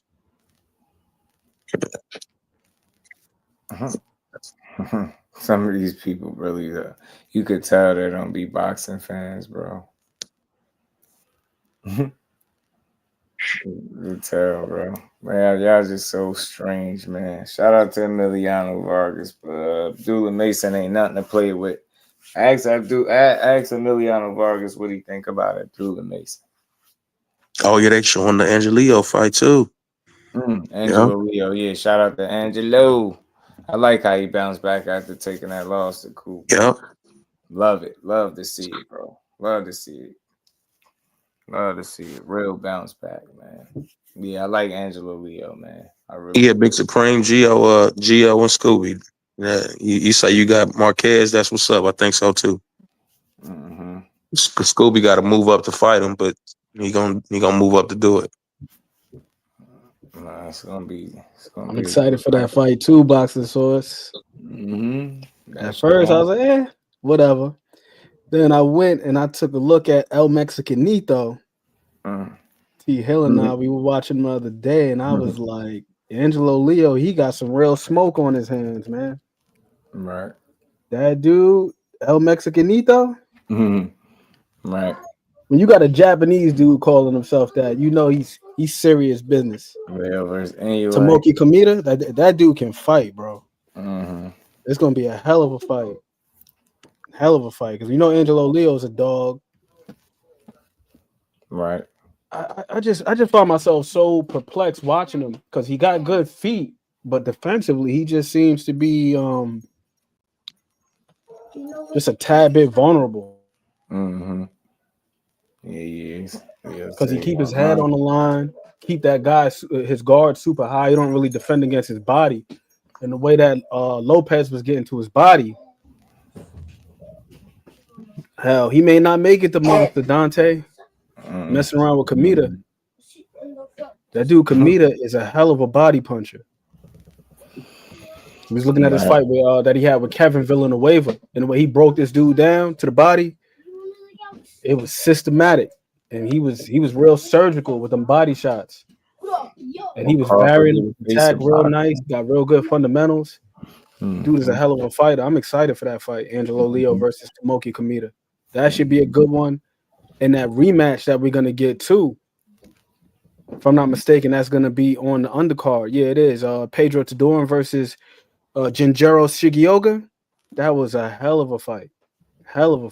If y'all haven't seen the first one, I implore y'all to go see that. Tadoran end up stopping him in the 9th, but that was a scrap. I think the rematch is going to deliver. All right. Shout out to Oster 40. No, I don't think he'll be the face of boxing, but he'll solidify himself as definitely a pound for pound great for sure. You know what I mean? I think it'll be other boxers that he'll have to check for him to ever be the face of boxing. I just don't think that's going to be part of his story. But I think what's more important is the substance that will be part of his story, the accomplishments, and how great of a fighter he is. You know what I'm saying? So, I think Crawford will ever get that title. Way too late for that. Even man, we got all the titles, baby. All of them. Hey, but congratulations, bro, on them 1,000,001 likes, bro. You know what I'm saying? Because you know the grind, bro. You already know, man. Boxing facts. It said the host sounds drunk. I sound drunk. I think you slow. But let me Hey, but I appreciate you letting me pull up to the panel, bro. For the disrespect. Let me time you out, slow you down, make you remember who you talking to and where you at. You know I don't really even drink, you idiot. Gotta say that, man. If you know, you better off saying, "Hey, he sound like he lit one." You could have said that. You had probably saying that. But shout out to my guys, man. I appreciate y'all pulling up, rocking out. Another good build, man. And we gonna make sure we do this again tomorrow, man. Y'all know how we do. It's the Bud era, baby. Let's go. You know it. Shout out to the supporting cast, man. I appreciate y'all coming over here, raising the property value, as I like to call it. Salute, just easy, bro. Next time. You already know. Shout out to my homie Pound for Pound, T Hill, and Behind the Hands TV. Hey, appreciate you, bro. Always. And again, y'all, much love. Hit that like button if y'all haven't. Subscribed to the channel if you haven't. Notifications on. Y'all know the drill. And y'all tap in tomorrow 4 p.m. and we're going to keep building. Y'all know it. No Evan is my guy, Big Supreme. Trey, y'all already know. Shout out to my guy A and the rest of the cast. My guy T Hill. You know I appreciate y'all coming out and rocking. Shout out to Z, man. And again, man, appreciate y'all. Shout out to the chat fam. I'll see all y'all tomorrow, man. Peace to the fam.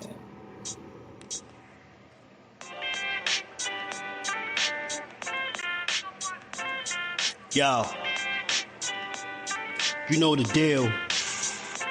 We back again. We never slacking. Word 'em up. Ladies and guys, whether if you drunk or you high, it's time to pay respects to the illest man alive. If you think you got a point, he'll shrink you down to size. And from there it's downhill like a slinky or a slide. Open your eyes. Got a deep connection with the rise, so you might see them jump in whenever they go live. Peep it. This channel blowing up now, it's not a secret. With tons of exclusive interviews to listen to. Them other channels I hate, but yo, they missing clues. They start narratives, sip the goose and twist the truth. It don't take a rocket scientist to get the proof. Just click the live at 4 p.m. Eastern time. But when you chime in, make sure you keep it kind. But if cowards want to debate, then it's feasting time. My man Jusdu shine busy all the time. Grind 24/7, 365. Videos he might have 365. My rhyme sick, they make you do a 365. You get a rich if you think you fit to survive. It's Jusdueboxing, time to click the live. Ain't no beginners, if you soft, you ain't down to ride. I crush you, respect too, it's Jusdu. He got the illest boxer show on the internet. The boy been a threat and he ain't even had dinner yet. Word 'em up. Yeah. You know what time it is.